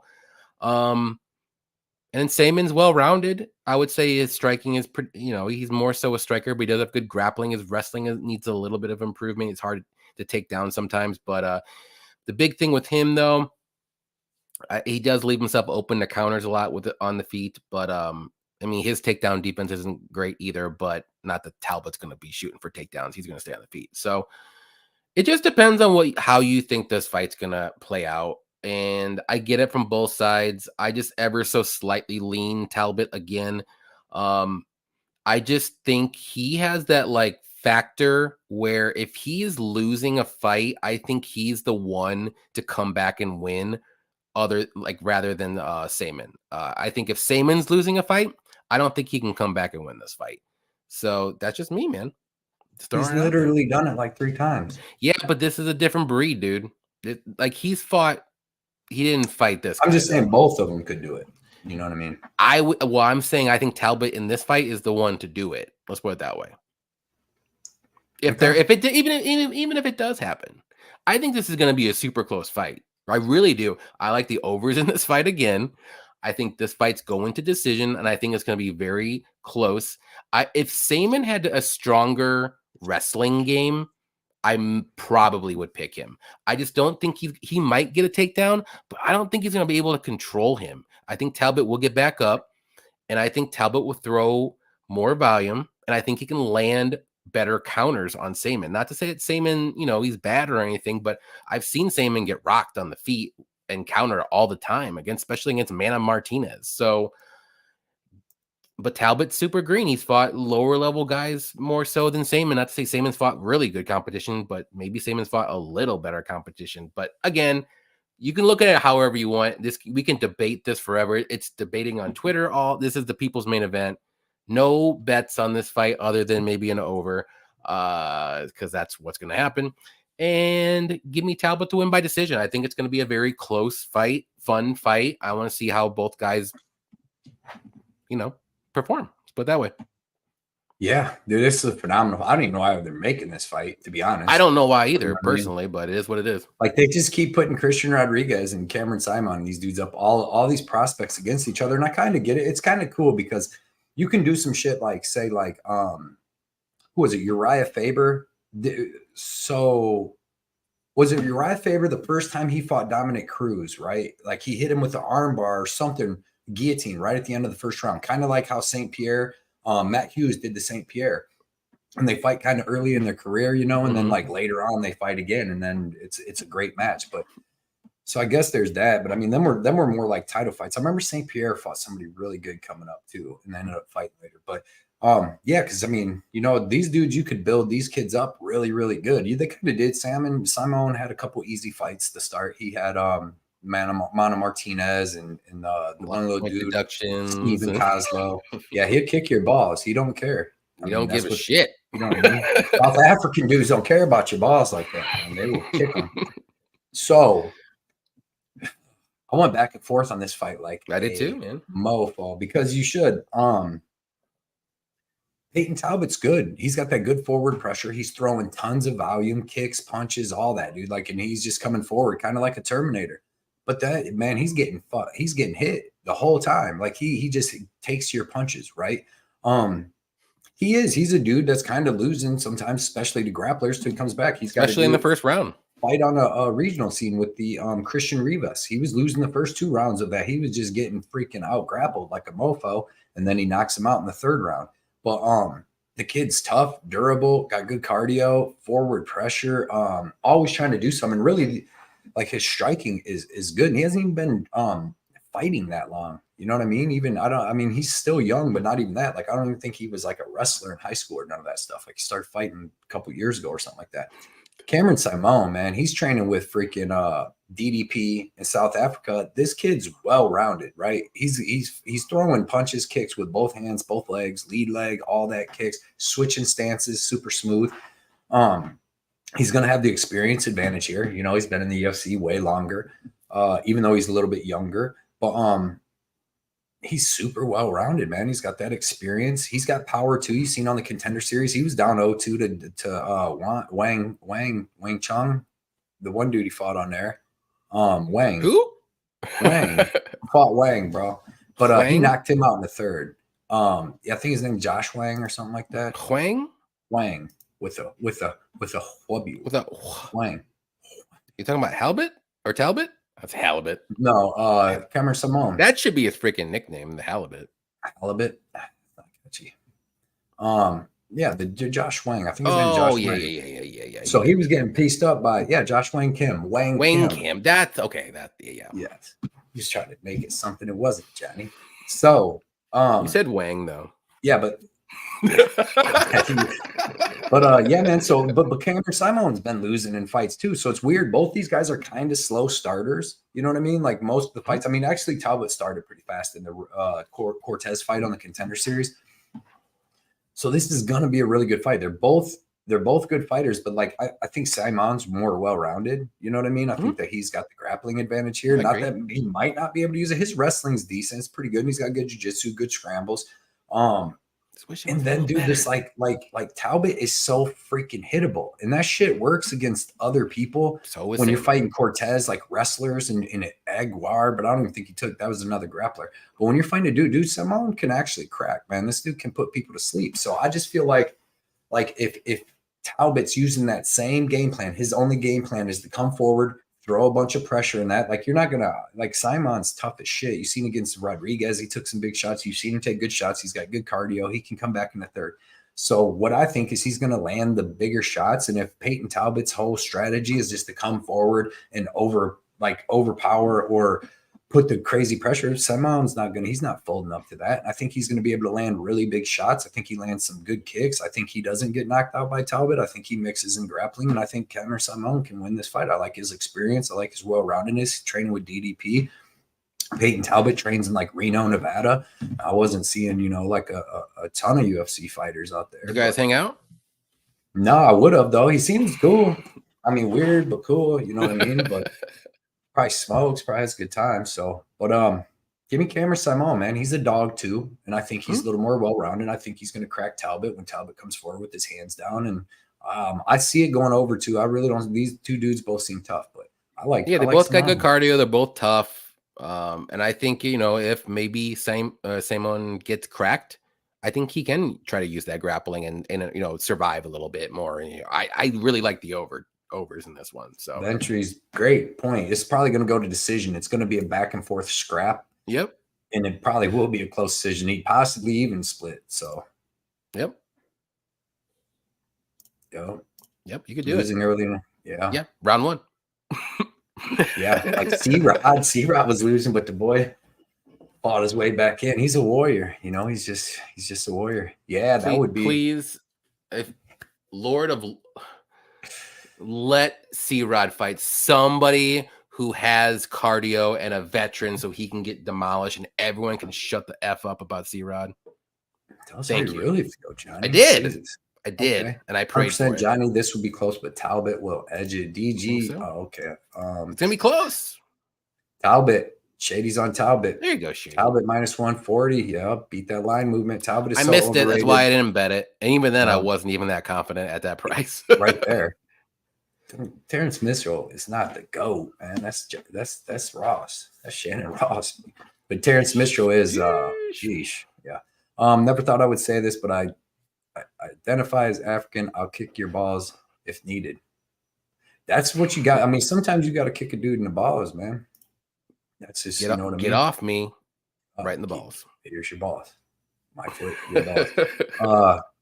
He's got a good record. Look into it for a regional fighter. Yeah. That Christian Ribas dude he beat was good, but Simone's been beating dudes in the UFC with like okay UFC records. I guess I don't know who the fuck he beat. That fight with Rodriguez was good though, man. And Rodriguez was 5 pounds heavier than him, and that was a good fight. Rodriguez won though. Out off the Alaska fight scene, dude. Talbot is only good when he can gas guys, and take over late. My point is Simon doesn't gas. I don't think so. Well, here's my debate about that. Have you seen a fight where Talbot didn't outgas somebody? No. What? Well, Talbot usually out cardios, his opponents, but we never seen the problem with him though, in a real fight. He's fighting because the reason that Talbot's out that the reason he's outgassing his opponents is because they all try to grapple him. They were all his last 3 opponents, Ribas, Aguiar, and Cortez, are all grapplers. They're all wrestlers. Cortez is Tracy Cortez's brother. He's got decent striking. That dude's had a tough life. Think of that motherfucker. He fought twice on the Contender Series. You know who he fought? Oh yeah, and you know who destroyed him? A weight bully. Christian Rodriguez got him a little bit, but he fought Talbot and Rodriguez. That's a tough Contender Series. And look who's in the UFC and who's not. C-Rod out here, I'm telling you, there's karma coming that way, guys. Get ready to freaking pounce. C-Rod's out here throwing bows and taking O's, man. That's what that kid does. He's gonna take a loss. I'll tell you that. Where's the Bubba Kush? Who's this? He's spelling my name wrong, but then Daniel. That doesn't. He knows what the Bubba is, but he's spelling that. That's all. What? No, South.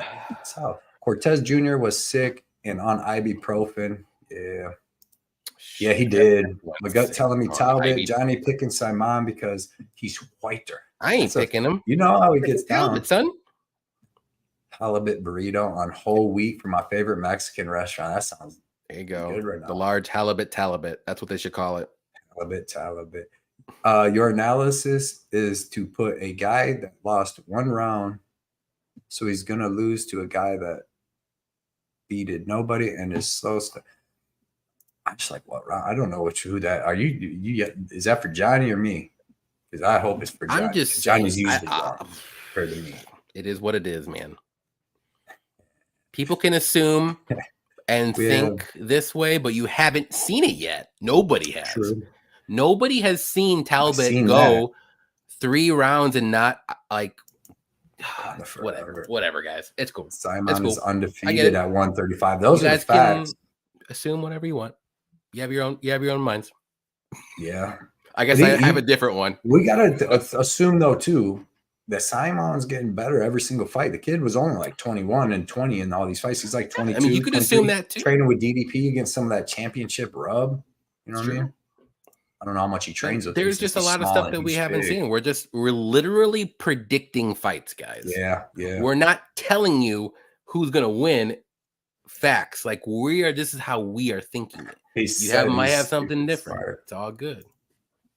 Yep. MMA guru so popular, the UFC. Yeah. Make none of that stuff. Yeah, he likes it. People like I'm about to start making a ton of. If I had time, I'd make a ton of funny videos. Brock could be for one. I would love to make like 2 or 3 videos a day. Yeah, fantastic. Have some fun. But and he's very entertaining. I will say that. So who? Guru. I think he's very entertaining. You know, I'm not gonna cry because someone disagrees. I'm putting up the wrong things. It would tie on the cards possibly. Let's see.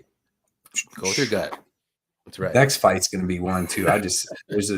Let's see, Cody, Johnny. Have either of you ever flipped your pick after I've never flipped my pick. Like I mean, I flipped my pick a couple times, but not because of Cody's argument.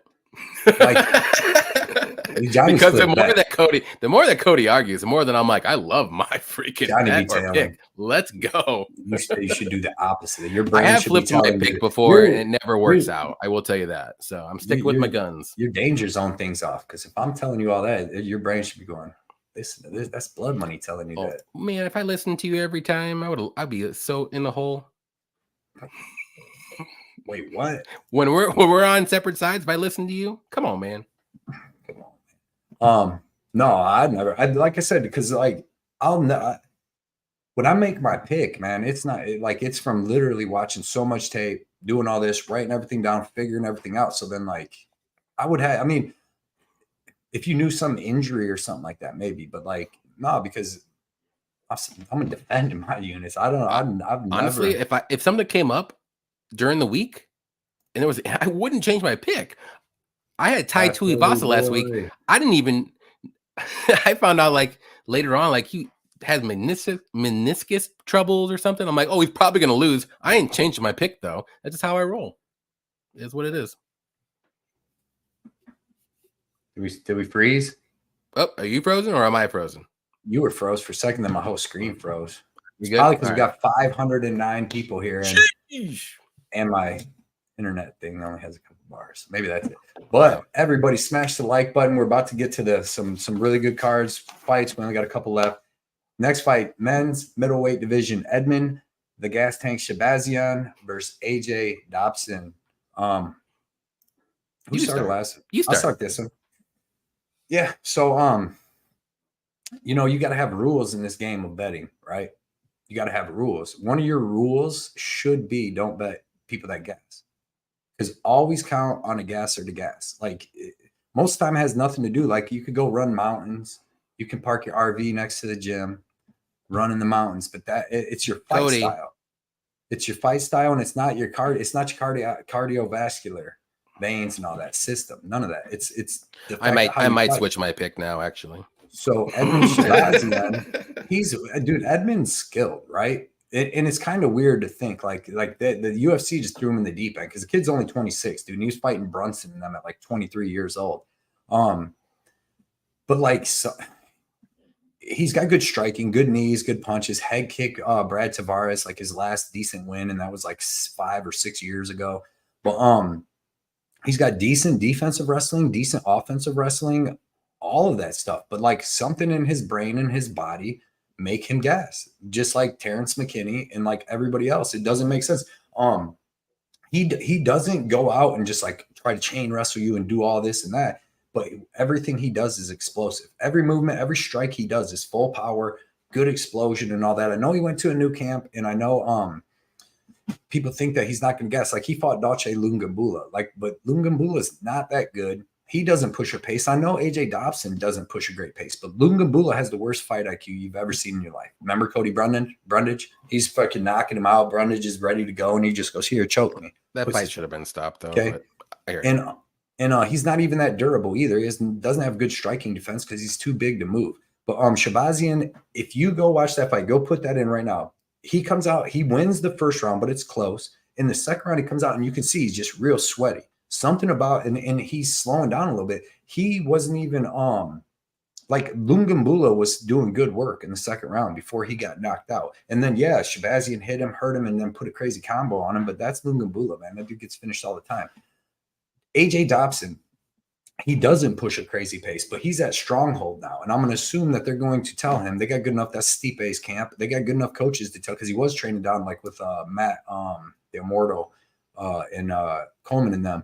But they're going to tell this kid, like, you got to go out here and push a pace if you want to beat Edmund Shabazian. The thing I like the best about AJ Dobson's game, if you watch him fight, dude, his striking defense, his head movement and speed is like next level. Like, go watch him fight Petrosian. He lost that fight. It was a good fight. But like he's just very fast in his striking defense. He's got good striking himself. He's got pretty good boxing, okay power. He's got decent wrestling. He used that in the third round against Nchekwu to get that win there. and had a good fight with him before that. But in this fight, like I know Shabazian's gonna come out throwing his big strikes like he always does, but AJ Dobson's dodging most of them. And when you miss, that takes even more energy from you. Then Dobson's going to be hitting him back. And I hope he's going to initiate some wrestling, right? Not to say that he's just going to land the takedowns, because Shabazian's good in the first round.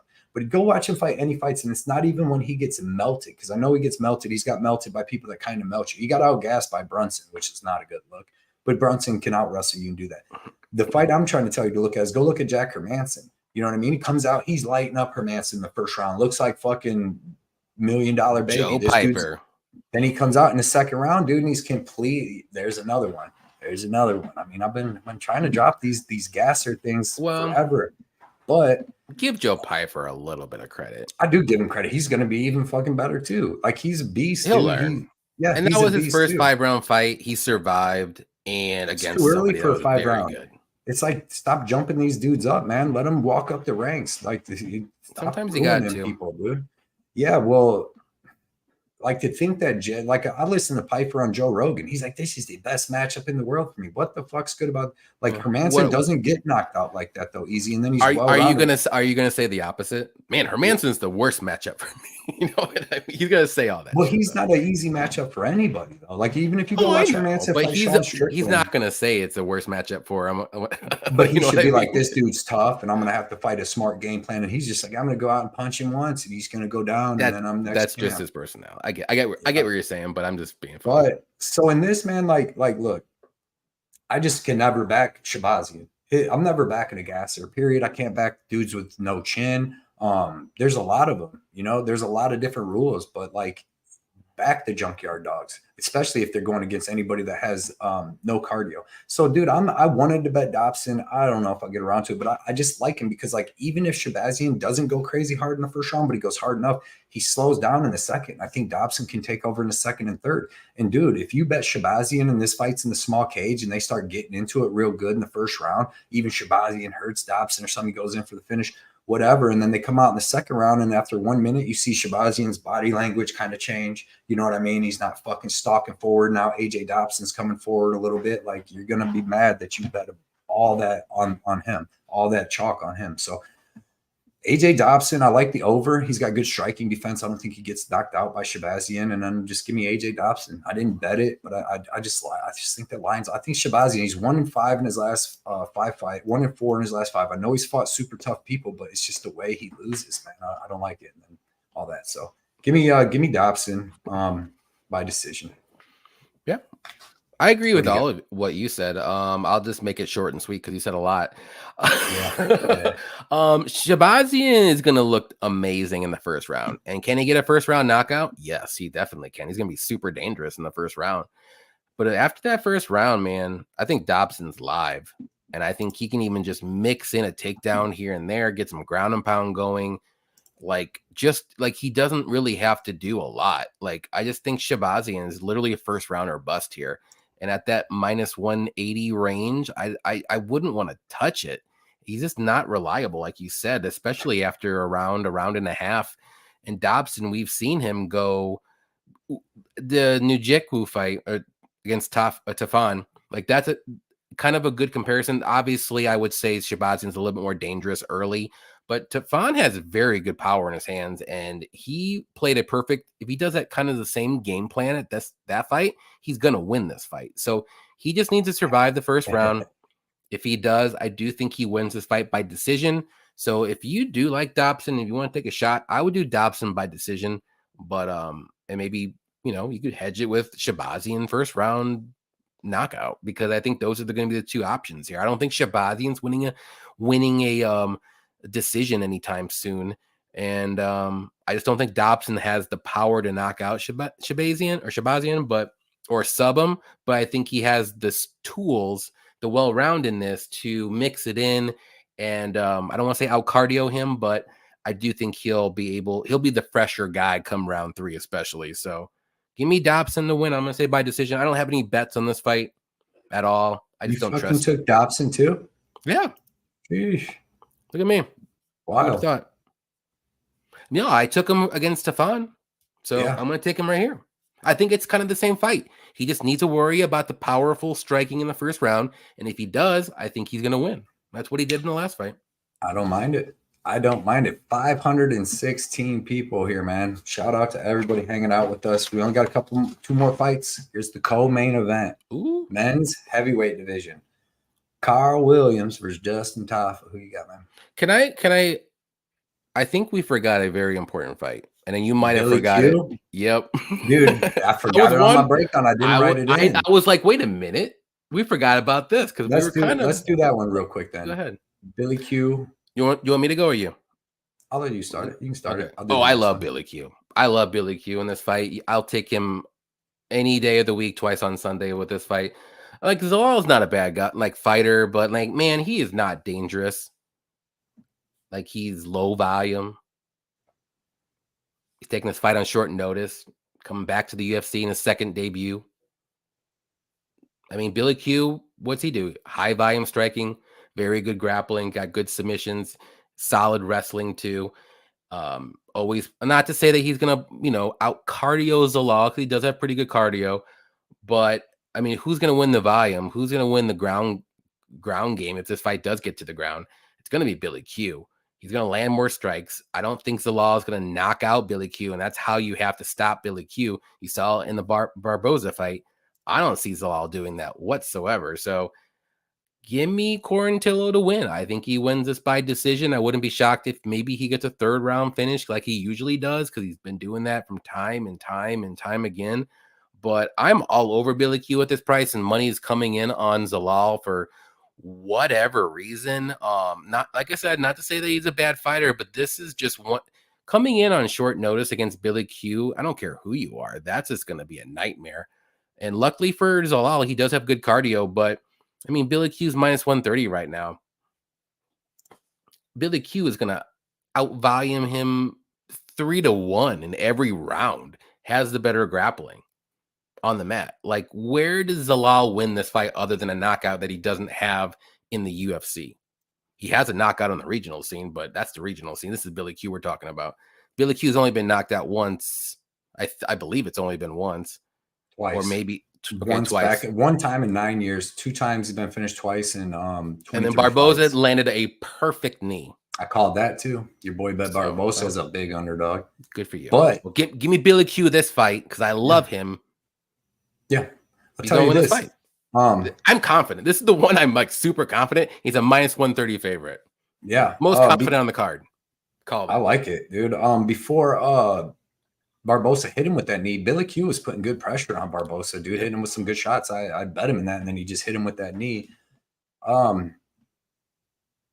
So unless Billy Q is injured, he's better everywhere than Yusuf Zalal. I mean, in the striking, Yusuf Zalal is going to work around the outside and throw some shit, but he's not that dangerous. And Billy Q is dangerous. He's knocked out 3 of his last 4 wins in the UFC. Kyle Nelson, who we've seen is tough, dude, tough, durable. Knocked out Mowgli, and who else did he get? Knocked out. Oh, Alexander Hernandez. You know what I mean? Alexander Hernandez is way better than Yusuf Zalal. I don't even know. This like Yusuf Zalal is taking this as a fight to get back in the UFC. He's fighting him at 145. I know he fought at 145 earlier in his career at UFC, but then he lost 3 times, and then he fought at 135 against Blackshear. So he wants to fight at 135, but I don't see where he's better. Like, he might throw decent kicks, but when he's throwing kicks, Billy Q is going to be punching him in the face. Billy Q is going to have the better wrestling. Billy Q is going to have the better jiu-jitsu.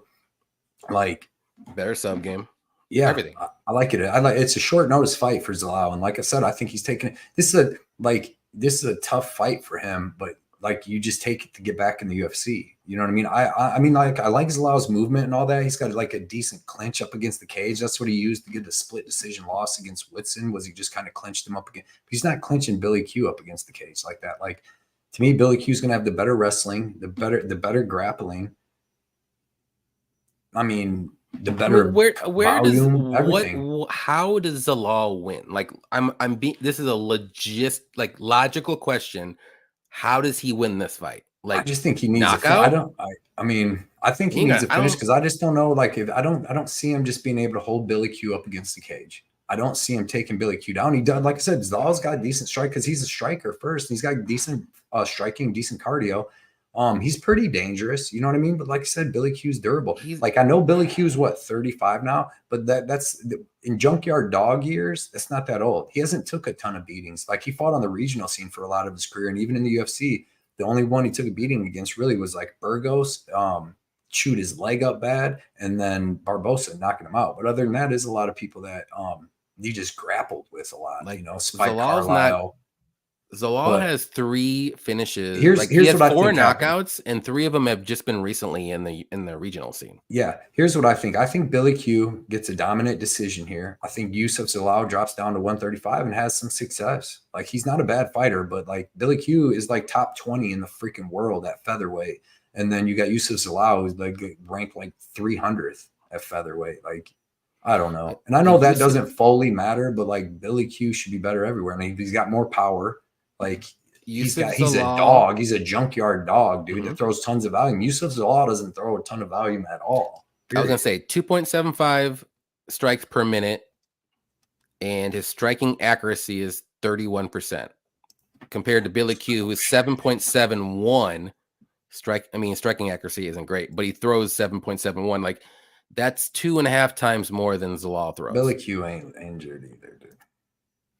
I mean, maybe he is, and maybe that's why. Maybe there's some insider information, but I have no idea why he's minus 130 here. It doesn't make sense on paper at all. I mean, and I know he's training, but dude, like, you know how hard it is to train for Billy Q? Like Billy Q's a junkyard dog. He puts a pay, like, and then he can take a shot. You seen against, like, who would you pick, Yusuf Zalal or Alexander Hernandez? Alexander Hernandez. Yeah, and Billy Q ended up swarming him, beating the shit out of him. Yeah, I just don't see a path to victory for him. It's not even by decision. Like I think Billy Q is the one that wins by decision. I don't know how he wins. I really don't. And he's durable. Like, dude, that knee that fucking Barbosa hit him with it was bro, perfect. Do not put Yusuf Zalal and Barbosa striking in the same category. We're not going to do that. Please don't. It won't happen. Because Barbosa would destroy Yusuf Zalal. Please don't. A little bit, right? Barbosa would knock out Yusuf Zalal. You have to watch. I'm not even saying Billy Q would knock out Zalal, but yeah, that was Taporia fought Yusuf Zalal on like fucking 1 week notice too. His first fight in the UFC, and he dominated him. He was out wrestling him and jiu-jitsuing him. Zalal ain't subbing. He's a striker. Zalal is a strike. He comes from striking background, and then he's got some grappling. He used to, dude, on his listen, Zalal's losses on the regional scene before he came to the UFC was because he would get taken down and held down. That's how he was losing. Like he came into the UFC with like 2 or 3 losses off the bat on the regional scene. 13 and Zalal's last submission was in 2018. Yeah, Chepe Mariscal got him and Matt Jones, and they was wrestling him. So I'm just saying Zalal's last submission. Zalal. Yeah, he's a striker. He's more of a striker. 6 years ago. That was 21 years old. Like he hurt Pete Barrett, almost finished him, but I mean, and he hurt I don't know if he like dropped Lingo, but he hurt Lingo a little bit. Jordan Griffin maybe, but yeah, man. He had 2, 4, 6, 7 decisions in a row in the UFC.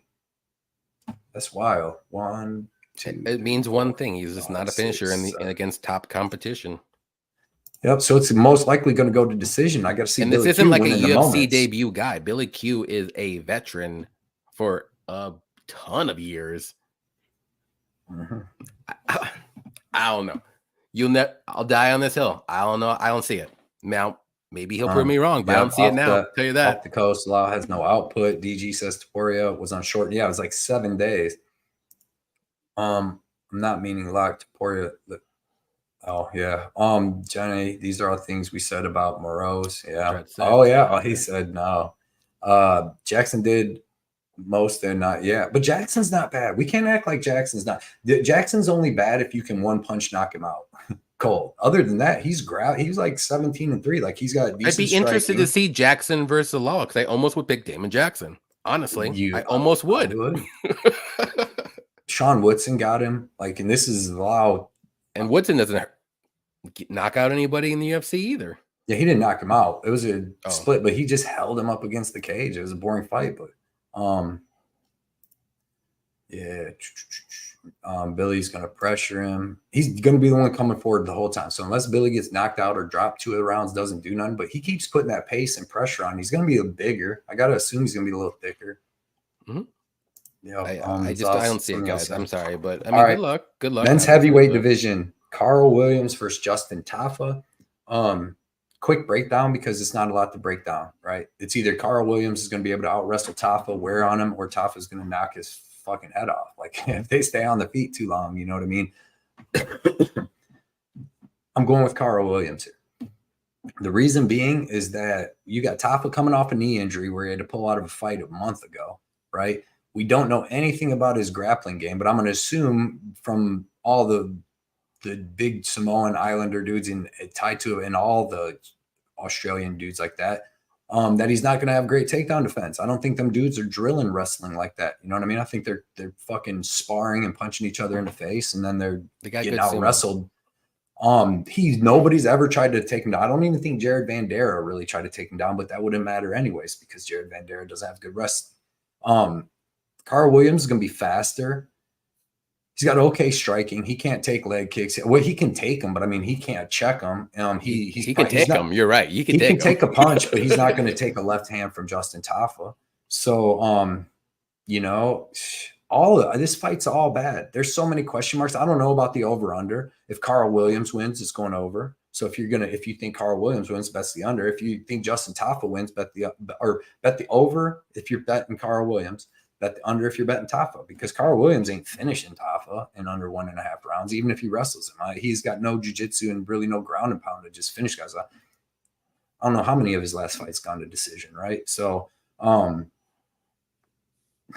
Carl Williams, I mean, you got Tafa coming off injury, suspect ass cardio, not even suspect. I mean, anytime his fights get out of the first round, he's losing. What? He gassed out against Van Dara and fucking Carlos Felipe. He didn't gas out. His output goes way down and his power drops by 50%. That I will agree with. Yeah, he don't Isaac Dalgarian and just lay down and let people punch him 100 times. God. Oh, my bad. That's still fresh. That's a fresh one. I won't do that no more. No more. But yeah, man. So, but can I bet Carl Williams and then I bet him and then he gets this freaking. Do you want to bet him at chalk money? I don't want to bet either of these guys because, like I said, Justin Tafa, unknown cardio. I would rather. Like I said, kind of known cardio that after the first round, he's probably don't have good cardio, especially if he's going to be doing some grappling. Coming off a knee injury, some weird knee injury, and we don't know about his grappling. And I'm going to assume, like I said, that like Tai Tuivasa, Mark Hunt, etc., that this dude's probably not a junior Tafa. He's probably not having the best takedown defense. So give me Carl Williams, and Carl Williams in the over 1. I'm going the other way. I just don't think Carl Williams is going to be able to wrestle Tafa without getting binked. That's my breakdown. I think Tafa will bink him. Okay. That's a lot. That's probably in the first round. And I think those leg kicks are going to happen. And I think Carl Williams is going to be like, ouch, I'm 235 pounds. These are coming in hot, hard, and fast. Good point. They hurt. And I'm going to get binked. And I got binked. Tafa is way better than Junior Tafa. And I think Junior Tafa's line was a lot closer. So, and I get the whole maybe there's still an injury, but I got to assume in my mind of minds, Justin Tafa shouldn't take this fight unless he feels like he can, perform. Just remember something though, but been imagine 4 if his knees hurt like Tuivasa's though, because he had to pull out of that fight. It's only been a month. He said something along the lines of like his knee popped. Now that could mean a lot of different things. It could mean a bad thing. It could never gonna mean a good thing though. Well, it could mean like it was a minor thing because maybe something knees pop. I don't know how his knees are. Maybe his knees are bad already, but it pops back in place. Give it a couple weeks and he's good to go. It could be one of those things, or it could mean, hey, I fucked up my ACL. Who knows what happened? We don't know. But like I said, I got to assume he's taking this fight on purpose. Like it's good to go. Otherwise, I don't think he would take this fight. You know what I mean? But that's just me. But again, I think he binks Carl Williams either way. Like, I don't understand. I get it. Carl Williams can wrestle him, but he's going to be 20 at the very least 20 pounds lighter than Tafa. He's going to have to wrestle for at least 10 minutes, so 2 rounds. And I just don't think he's going to be able to do that. And without getting binked and leg kicked to shit. So, Bink, Justin Jr., whatever his freaking name is, Tafa, first round knockout. Tafa. Does he get a little karma for sending his brother into slaughter like that? Maybe. It's terrible. You guys know Justin Tafa I had a big bet on Rodrigo, and everybody was on Tafa. And they're like that same shit was happening. I had the same thing. He was getting that leg kicked off and getting fucked up because they're so heavy. They're boxers, you know what I mean? But Tafa, like Carl Williams, is dangerous. He's just not dangerous anywhere. Not even if he gets you on the mat. Like, you know what I mean? So like, right. But maybe this fight gets to round 2. If he comes out, standing up, moves around, lands a takedown, works on him, Tafa's going to get up and be tired. You know what I remember watching too? Almeida versus Blades. I could kind of see something like that happen too. Possibly. This is heavyweight, guys. Yeah. Anything can happen. I just don't trust heavyweight wrestlers that are 200 to 230 to 240 pounds anymore. I'm done.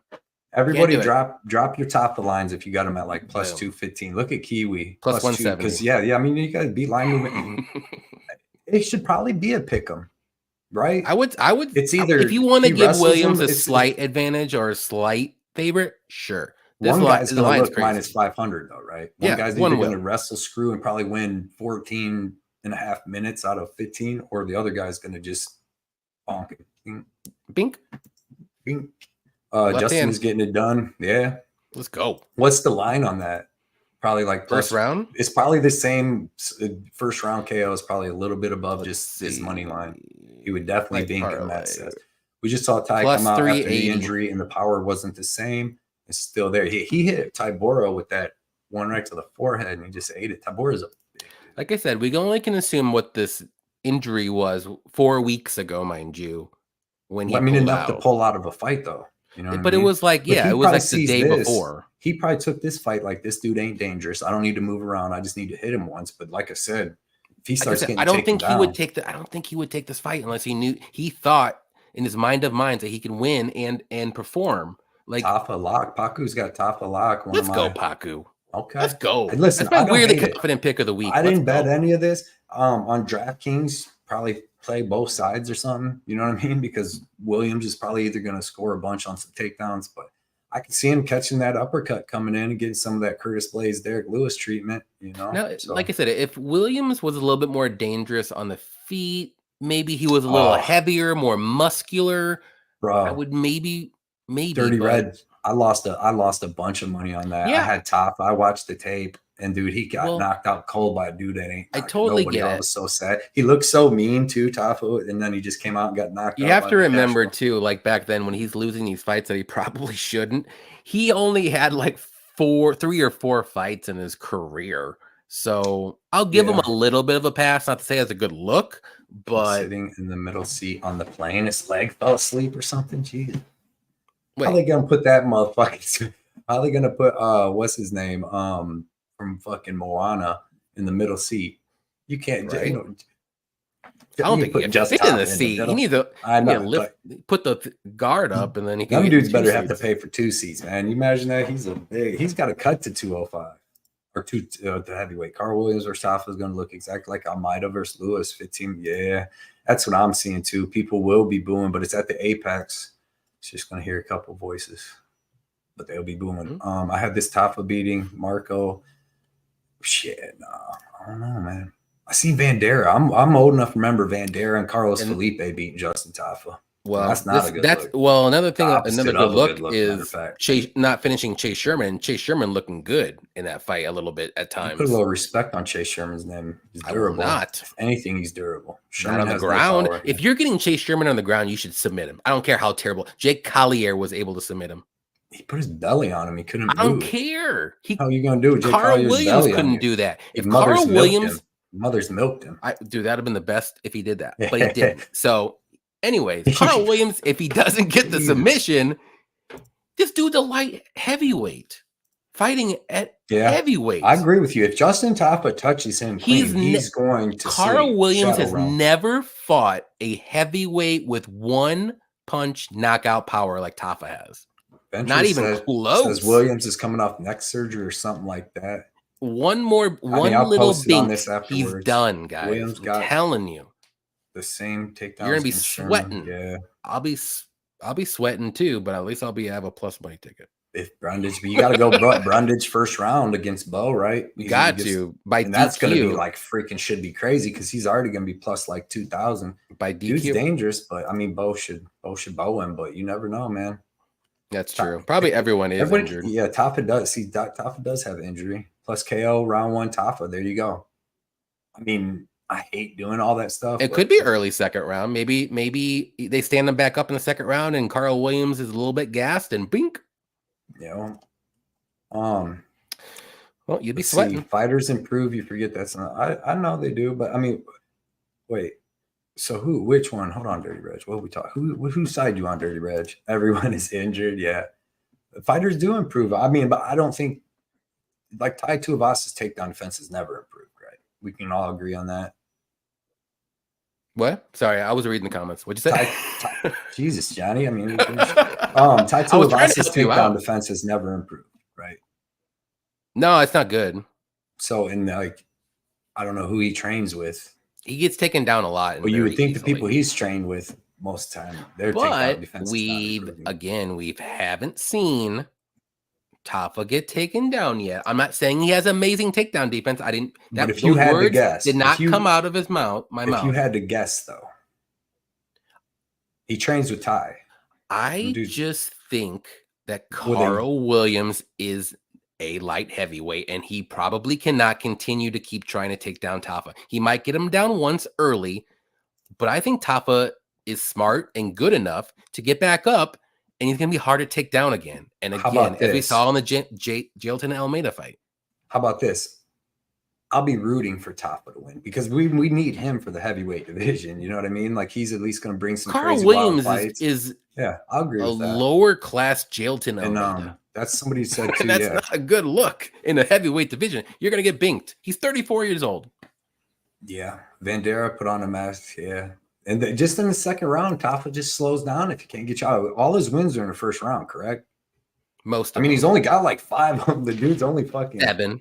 But he's got like 5 first round wins. Yeah. Yeah. So what's he like 3-3 in the UFC then? And then his wins are like Harry Hunsucker and what's the last dude? Well, yeah. I mean, he's fighting. He's fighting the same exact people as Carl Williams. He's fighting Chase Sherman, Lucas Brzeski, Jimmy Lawson. I think we're gonna try to go to St. Louis, Dev. I'm gonna make it happen. We're gonna try to get there. They better have a good main freaking card though. They ain't announced the main event yet. If they don't have a good main card, I'm not going. It might be me and Dev, dude. If you know what I mean. If he gets disrespectful, if it's you and Dev, I'm going. You don't pass the smoke. I'm like, come on, Dev. Come on, Dev. I'm going. If we go, we're definitely linking up for sure. Dude. Yep. Main event time, bro. Women's flyweight 125 instead of 115 for some reason. It doesn't. I mean, I guess they're both 115ers, so it happens. It's good. But I guess Heas is probably coming in for money because you come back down to 115, get that knockout win, like you would think you would want to keep moving up there. I don't know what's up with them, Dude, what about these main events we're getting, dude? Tybura and Ty, freaking. Who was the other girl one? Or no, we got a girl one next weekend. Girl one this weekend. At least the next one's a little bit more important. Yeah. So on this one, I'm gonna let you start this off. Heas versus Namajunas, 5 rounds, small cage. Yeah, I mean, on paper, if you really look at it, you know who should win. But there's always that factor that always is up here. Which Rose are we gonna get? Are we gonna get Rose that came out there looking like a badass to Weili Zhang? Or are we gonna get the Rose looking like Carla Esparza? I don't know. That's a good question. I mean, she did put on a pretty good show against Manon Farrell. I will say that. She did hurt her hand or pinky or something in that fight. And not to give her any excuses, but she did lose that fight because I thought Farrell won that. But I mean, Heas, I mean, she's well-rounded. I mean, she can strike. She's got good grappling.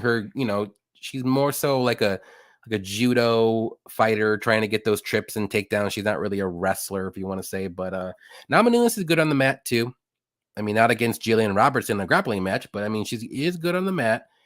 And I mean, on paper, like I said, Rose should win this fight, but it's just what's her headspace at? Where's she at in her life?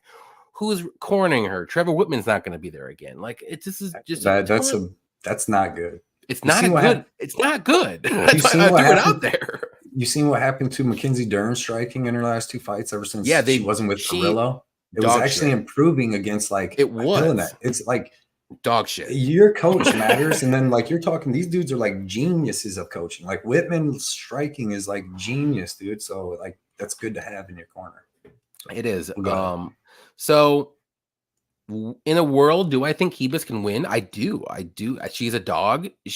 I like her style. She does get hit a lot, which is a little, but Rose isn't real unless she lands a high kick. Like, I don't think she's going to be able to knock out Hebus. Like one of those high kicks to the point where it's like, it's one of those like Whaley or who else did she do that to? And she got like knocked her down real quick. Can't remember off the top of my head. Knocked out Joanna Jędrzejczyk, but then was with the mitts. But that was later in the fight, right? No, the first she knocked her out in like first or second. I think it was like early in the first. Like I don't think she's going to be able to do that here personally, but she might have kicked somebody in the head. Who was it? Michelle. I think Michelle Watterson. Oh, it was Watterson. She did. Yeah, I do. Choked her out. She choked her out, but she dropped her with the head kick. I think before that. Was there one more? She's a mean chick, dude. Rose Namajunas, when she's Rose, when she thug Rose, she's a mean chick. She's okay. So she beat Joanna in the third or first round, with 3 minutes. And it was Watterson that I was thinking of. Okay. Yeah, so she kicked her in the head before. She's not very dangerous. She does have she does stay at range. She's got good jabs in this, but she does have that sneaky high kick. And I think that's the only way that she gets the finish. But on paper, again, I think she is the better fighter. So I'm gonna pick her. I'm gonna assume again, mind you, that her headspace is a little bit better. But like I said, the Trevor Whitman thing not being there again, it's kind of a bad look. And like this 125 thing, I don't know, but it's Hebus, so that's a good thing because she's actually a 115 or 2. So this is just a weird fight in general. So I'm gonna stay away. I do like the overs in this fight, maybe like over like 2.5, or like that's about where I would probably stop. 1.5, one of those two.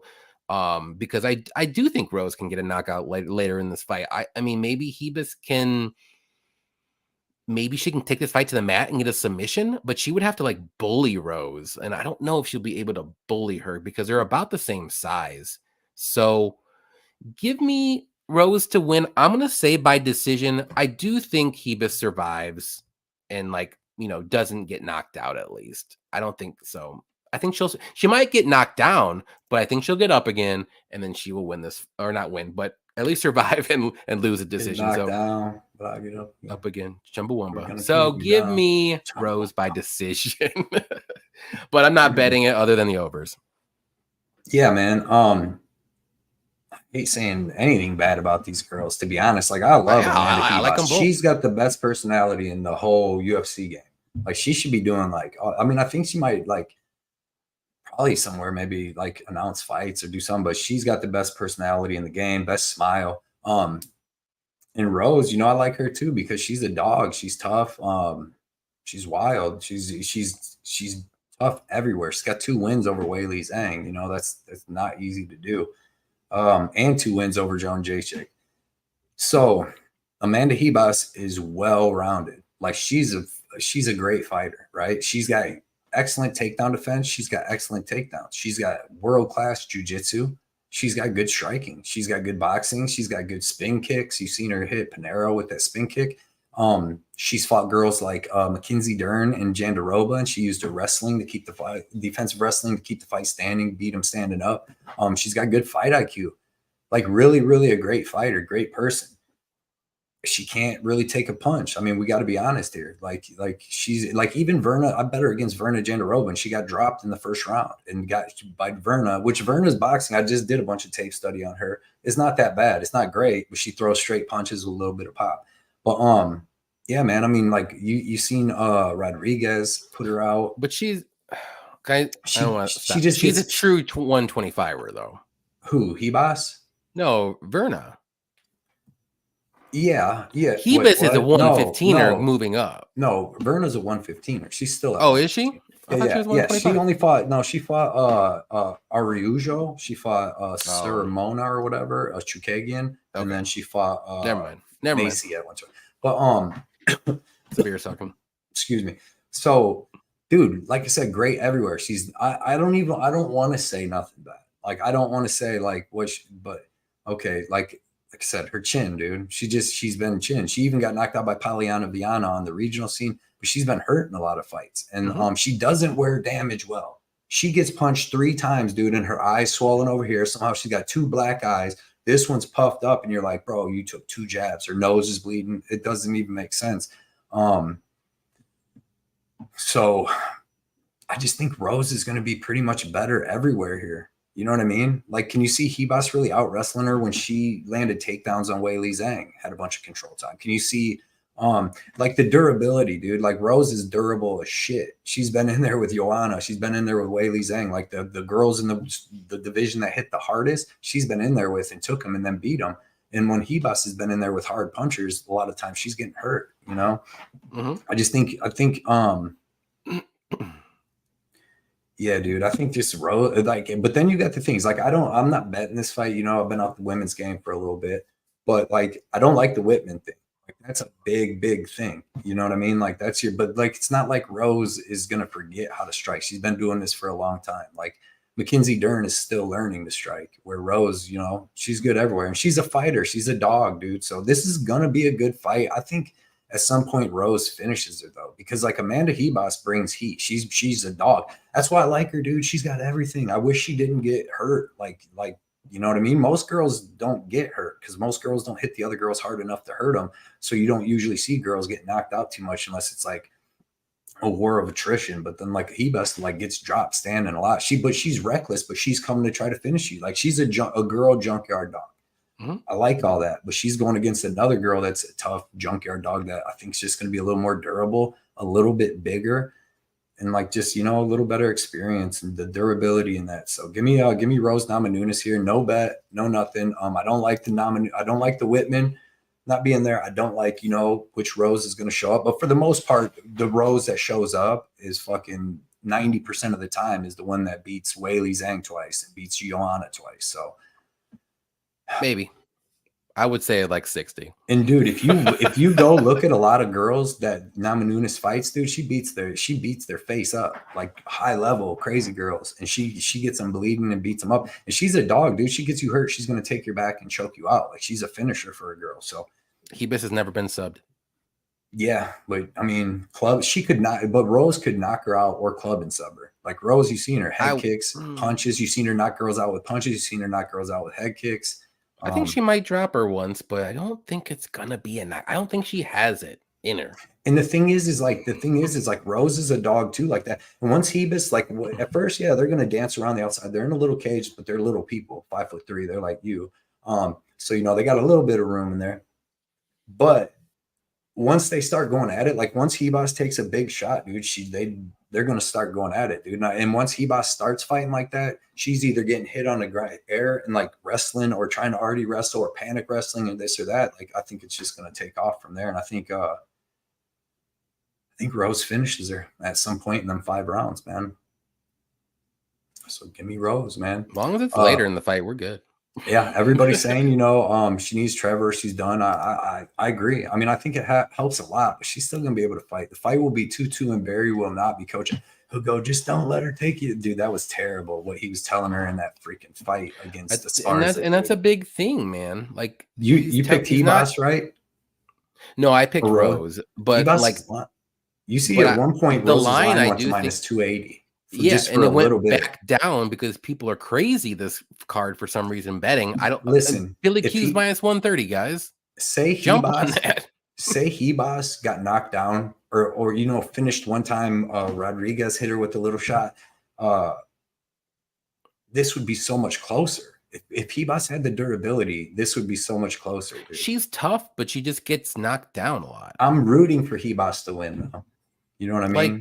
I like her the most. I think she's just she seems whenever just she like gets nice knocked person. out, the only knockouts that she had at 115 was against Marina Rodriguez. The other two have been at flyweight. Yeah, but the thing is once she gets hurt, like she gets hurt, and then she's going to get finished. Like you've seen with Macy Barber. Well, Macy Barber is a pit bull that would probably bully Rose to the point where she probably will win, to be honest. Yeah, we'll see. Because she will ragdoll her Rose. Picking Rose, rooting for Heas. I like it. And I hate to say it. Ribas I'm not a Barber fan. It says Heas pushing forward is going to make Rose look like she did 3 years ago. Coach doesn't matter. She's already who she is going to be. Yeah, Prodigy. What up, Prodigy Bets, man? Appreciate you coming out, commenting, helping out and supporting, man. It's awesome. Ventries, I can bet you that having Whitman versus having Barry in the corner matters. It does, but it's still especially during the fight. Like it minus definitely 260. Matters. Have fun risking that 4-leg parlay to get there. Yeah. No, thank you. The Numbers Mason. Shout out to Numbers Mason, man. Check him out on X or Twitter. Appreciate you coming out, dude. I'm pretty sure Barber would beat Rose. We can't forget that Rose beat Weili Zhang twice, dude. I get it. She's at 120. She didn't look bad against Farod either. And I'm high on Farod. I think Farod beats up Barber. Yeah, but you said it. You said it earlier. Styles make fights. Winner. Yeah. True. Barber's style is crazy. Bloodied or battered, Ribas won't quit for that plus money. That's true. She's a dog. I can't. Listen, like I said, I can't blame anybody betting her, especially, there's all the narratives with Thug Rose, and Heas is a dog. So, like I said, if her chin had always checked out, maybe she just lost the decision in that, but like it would be way closer in my mind, and I would probably want to pick her. But, like I said, Macy Barber and good luck, Shady. I mean, Pollyanna a long time ago, so let's not even mark that. So, I don't know. I think she's fine. I just don't think that Rose is that much of a finisher, if you want to say. She's got good finishes in her career, but she's not like that kind of makes you like a I don't know. I can't. I don't. She's got seven finishes, 4 decisions. Let's see. All right, last one went to a decision. She's like 1. She keeps going 1-1, but 1, 2, 3, 3-1, 3-2, 4-2, 4-3. Well, her last 3 fights have went to decision. Yeah, so she's 5-4. 4 out of 5 have went to decision for Rose. Is that yes? It was the only one was Weili. 4. So out of 9, 5 of them have went to decision. But look at that's Heas. When she was on a little roll. But look at this. Look at how Heas is losing, dude. That's what you need to look at. Only 1 by submission or knockout when that was Barber. 3. She's been knocked out 3 times, bro. But not in the last 5 fights. Yeah, but I'm saying when she loses, she's getting knocked out. Except Caitlin Chukagian's the only one that didn't knock her out in her loss, but Chukagian ain't finishing her breakfast. You know what I mean? Let's see. I think Heas actually won that fight, but I'm picking Rose, but the only value here is Heas. Rose is fucking head case. I don't bet on fighters. Yeah, that's a good rule. I have a weird feeling that Rose might somehow lose. I hope that's not the case. You're a goat. Let's go. I think he's talking to me. You're a goat. You're a goat. No, but appreciate you coming out, hanging out with me and Johnny K Picks. How you guys like defend your unit so far? Been pretty good. Just like it all. She only got hurt against Barber because Macy is an animal. Picking Heas here. Mm-hmm. Even Pinero was touching her up. And no, she's stuck it out. Yeah, no, dude. Heas is the dog, bro. I don't blame anybody taking that Heas money, especially whatever plus 200, plus 180. I don't mind it. I didn't bet it. Like I said, I'm picking Rose based off skills, durability, and all that, experience, even high level. But Heas is going to fight for your money. That's 100% sure. She's going to fight for your money. And one more. I mean, you can ask for the win. Has Ribas ever fought 5 rounds? No. And she goes hard, too. She got tired of it and finished her. Got to give Ribas props on that. Ribas is like I said, she's one of my favorite fighters. Personality, fighter, everything. Even the worst Rose is, yes. Rose beats the brakes off of Pinero. What about Carla Esparza, Rose? Yeah. Well, I mean, if you That's get that, the worst Rose. But you can't, though, because Esparza didn't fight either. And Heas is going to fight. She's a fighter. Fighters going, hey, gas is going to gas and fighters going to fight. Like, you can't get Trevor Peek out there. He's never going to just stand there and fucking Kennedy and Njoku. And then somehow Kennedy threw 200 and something significant strikes. It didn't even seem like that most of the time. Yeah. Red said, I just don't think Rose is tough as people are making her out to be from her past glory days. Yeah. Yeah, I like Rose a lot here too, but I would hate feels too easy. Right. Not like that Billy Q though. People go jokes. They're like you, Johnny K, 5'3". Oh, I'm yeah, taller than Cody. I mean, that Cody doesn't wasn't want to one of admit my, it, but I am that was totally not one taller. of my best moments tonight. SK, I apologize to you for that, Johnny. I try to keep it professional in here. I don't like to tell secrets, but he's on a booster. He's got a booster seat. Johnny's on one right. Show him your boost. Dirty Red Rose. I'm fighting up AR Smith. Rose is just too much better everywhere. Yeah. Sadly, Prime Rose is long gone. Anakin says Ribas has only been in 3-round fights. Yes, sir. Don't overthink this. Rose is going to school Ribas down. Cucumber. And Cucumber, he's smart, man, dude. I think as the fight goes on, yeah. You should have seen the bet slips he is dropping the other. What was that? 2 weeks ago, right, Don? Dude, hitting crazy 3-4 fight parlays on the Patreon where he like picking sub decision, whatever, hitting big, won like $1,300, man. So shout out Don, dude. Shark.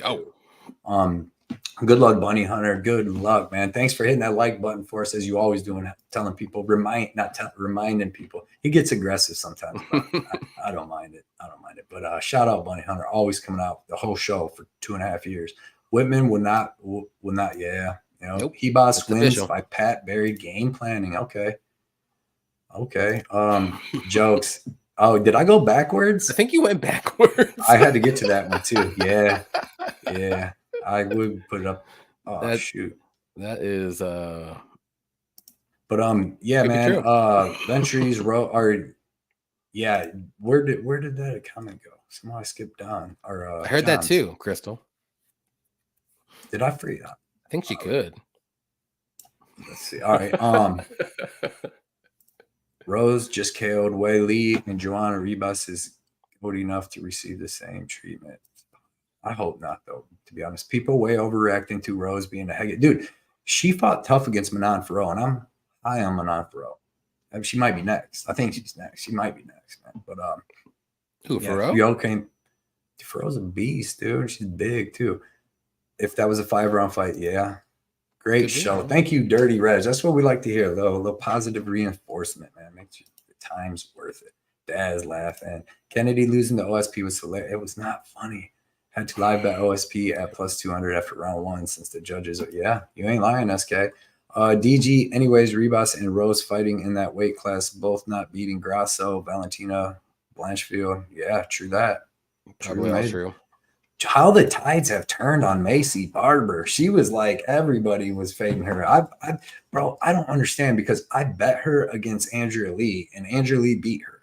Yes. And Andrea Lee's not good, but she like dominated. She beat her in striking and the grappling. So it's like, and then now she just turned the corner.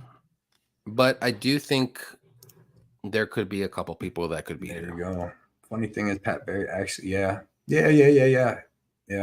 Pat Berry is a fighter, dude. Kickboxer, career, fought in the UFC. Had one of the crazy. If you don't like Pat Berry, go watch the one fight with him and Chet Congo. That's probably one of the craziest sequences of shit. You know, Matt Wyman did that too to somebody. But you ever seen that Pat Berry Chet Congo fight where it fucking drops him like 6 times, then Congo just puts him out. Fio was school. Yes, you ain't lying. Shh. Don't tell anybody yet. Blanchfield is next. SK said the Frenchie getting smoked. World War II style. What? French? What? Sheesh, it's going to be. Is Aaron going to storm Normandy or something? The French was occupied. I thought we had to run up in that thing a little bit. Kennedy needs to fight Jimmy Crew or Dom Reyes next. I thought both them guys retired too, but yeah, man. No, man. What? I don't even care. I'm not betting them.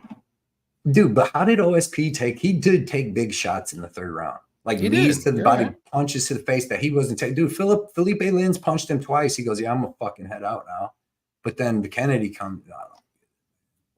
But he didn't win. He didn't win round 3 because he got dropped. But he hurt him like 3 times, though. Doesn't matter. He didn't get dropped. Great show, Jaden. Bro, we appreciate you coming out. If anybody wants to check out a good story, go check out Jaden Pineda, dude, on Instagram. And he's a cool dude. He's been here since the beginning of our show, about 2.5 years now.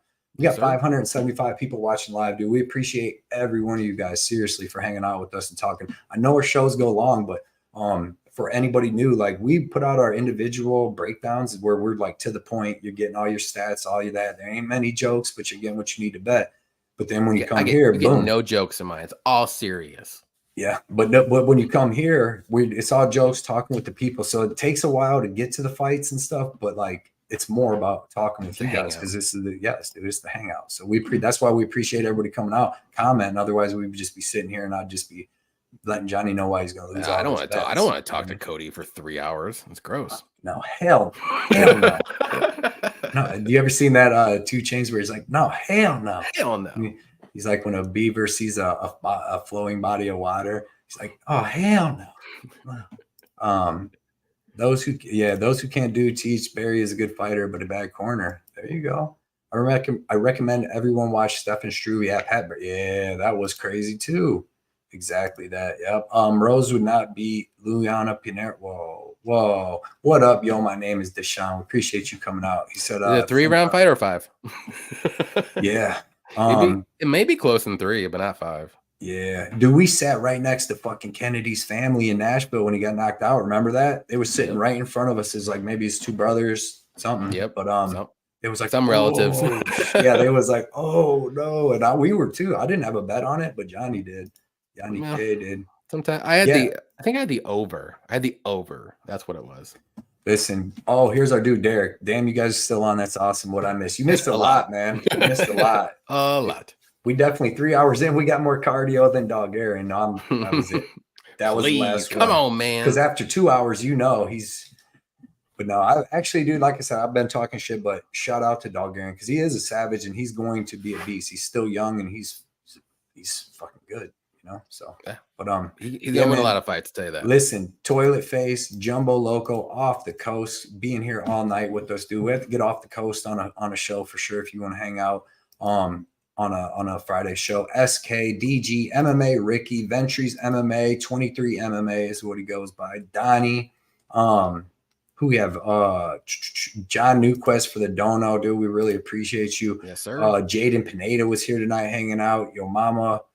Yo, my name is Deshaun, Anakin Skywalker. I don't know who else I missed. Shady, Bunny Hunter, Don Cucumber X, my boy, everybody, Haunter, everybody that came out. We really appreciate it. We'll be on Friday night with the Chronic Combat boys, so we will see you guys for that. And yeah, man, we're on the march to the UFC 300, so that's freaking awesome. Got anything you want to say? Oh yeah, we have to do our freaking bet. I forgot. Ladder challenge. Holy shit! We just been out here talking. We just been out here talking. All right. Should we roll a dice with Billy Q? I wish he was even money. I wish somebody would have been done even money a little bit. Come on, guys. Get it up there. Who you highest on? Billy Bro, Q. we could roll the dice with Halal. I'm down to roll the dice with Halal, to be honest. Oof. Dude's gonna fight for my money. What dude, this is a tough card to bet. I kept my bets low, man. Let's do something crazy. Hear me out. I'm gonna hear you. I remember the 2 things that we were pretty confident on, and that's Billy Q. And the fight doesn't go the distance in the Hamos Erosa fight. Plus 155. Makes us 334. Okay, so wait, so Billy Q. What's your confidence on Kurt Halal though? Confident enough to bet. Like, because the Billy Q fight's gonna be a scrap. But I'm more confident in those 2 plays. Billy Q is gonna win that fight. I don't care what anyone says. And then that fight is not going to decision. Someone's getting finished in the Rosa or Hamos. Someone's getting finished. Right. And that's plus 155. Let's see. I mean, see, Halal, like, I do think he wins, but I wouldn't put it as like a confident play if you want to. What about oh fuck, you picked Miles Johns, Jesus Christ. Yes, I did, and I'm confident in that as well. Not as confident. We could have went Cody Gibson and just called it a day. Please. Double, triple. I'm more confident in Halal. And he has a better price. Everybody's saying Tafa money line. Let's see. All right, I'll do that. I'm cool with that. Let's go. So you want Billy? You want Billy Q money line, or do you want to do some over unders? Do you think you do think that goes to decision, huh? I think. All right, hold on. So, what about a Tafa fight goes to decision? Because I don't know what Carl Williams' finishing equity is there.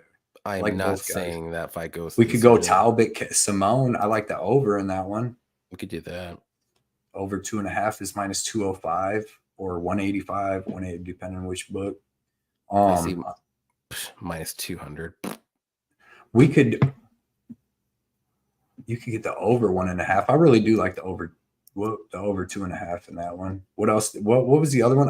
Listen, what can we get the over 2.5? And then fight doesn't go for Hamos. Hamos, yes, that. And it's plus 113 for the over 2.5 in Talbot, and then doesn't go for Hamos.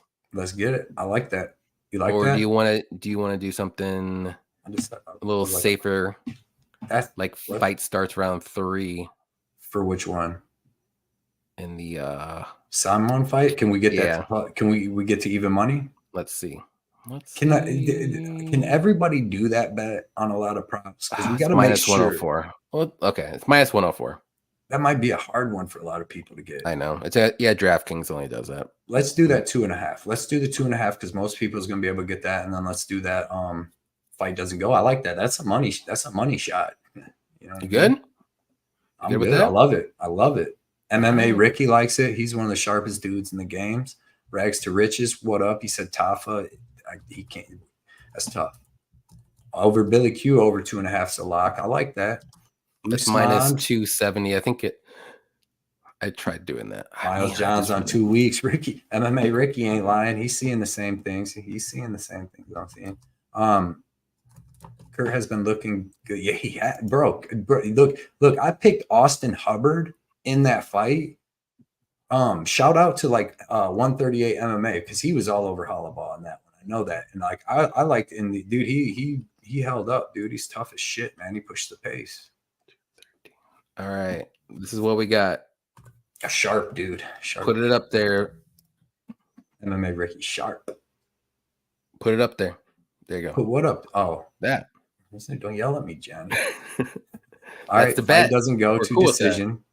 I love it. I rock that one. Plus 113. Yep. Shoot. Wait. Yeah. Wait. Fight doesn't go for the Hamos. All right. I see how it is. Let's go. I'm gonna put that in. I'm gonna put that out to do it on DraftKings. But yep. So wait. Yep. You're freezing or I'm freezing. One of the two. Cody, are you alive? Did you freeze? I don't know. Maybe. Oh no, Cody.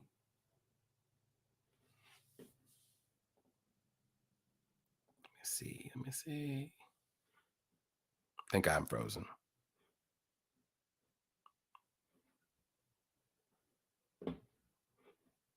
Well, Cody must have froze because I don't know if I'm frozen or what.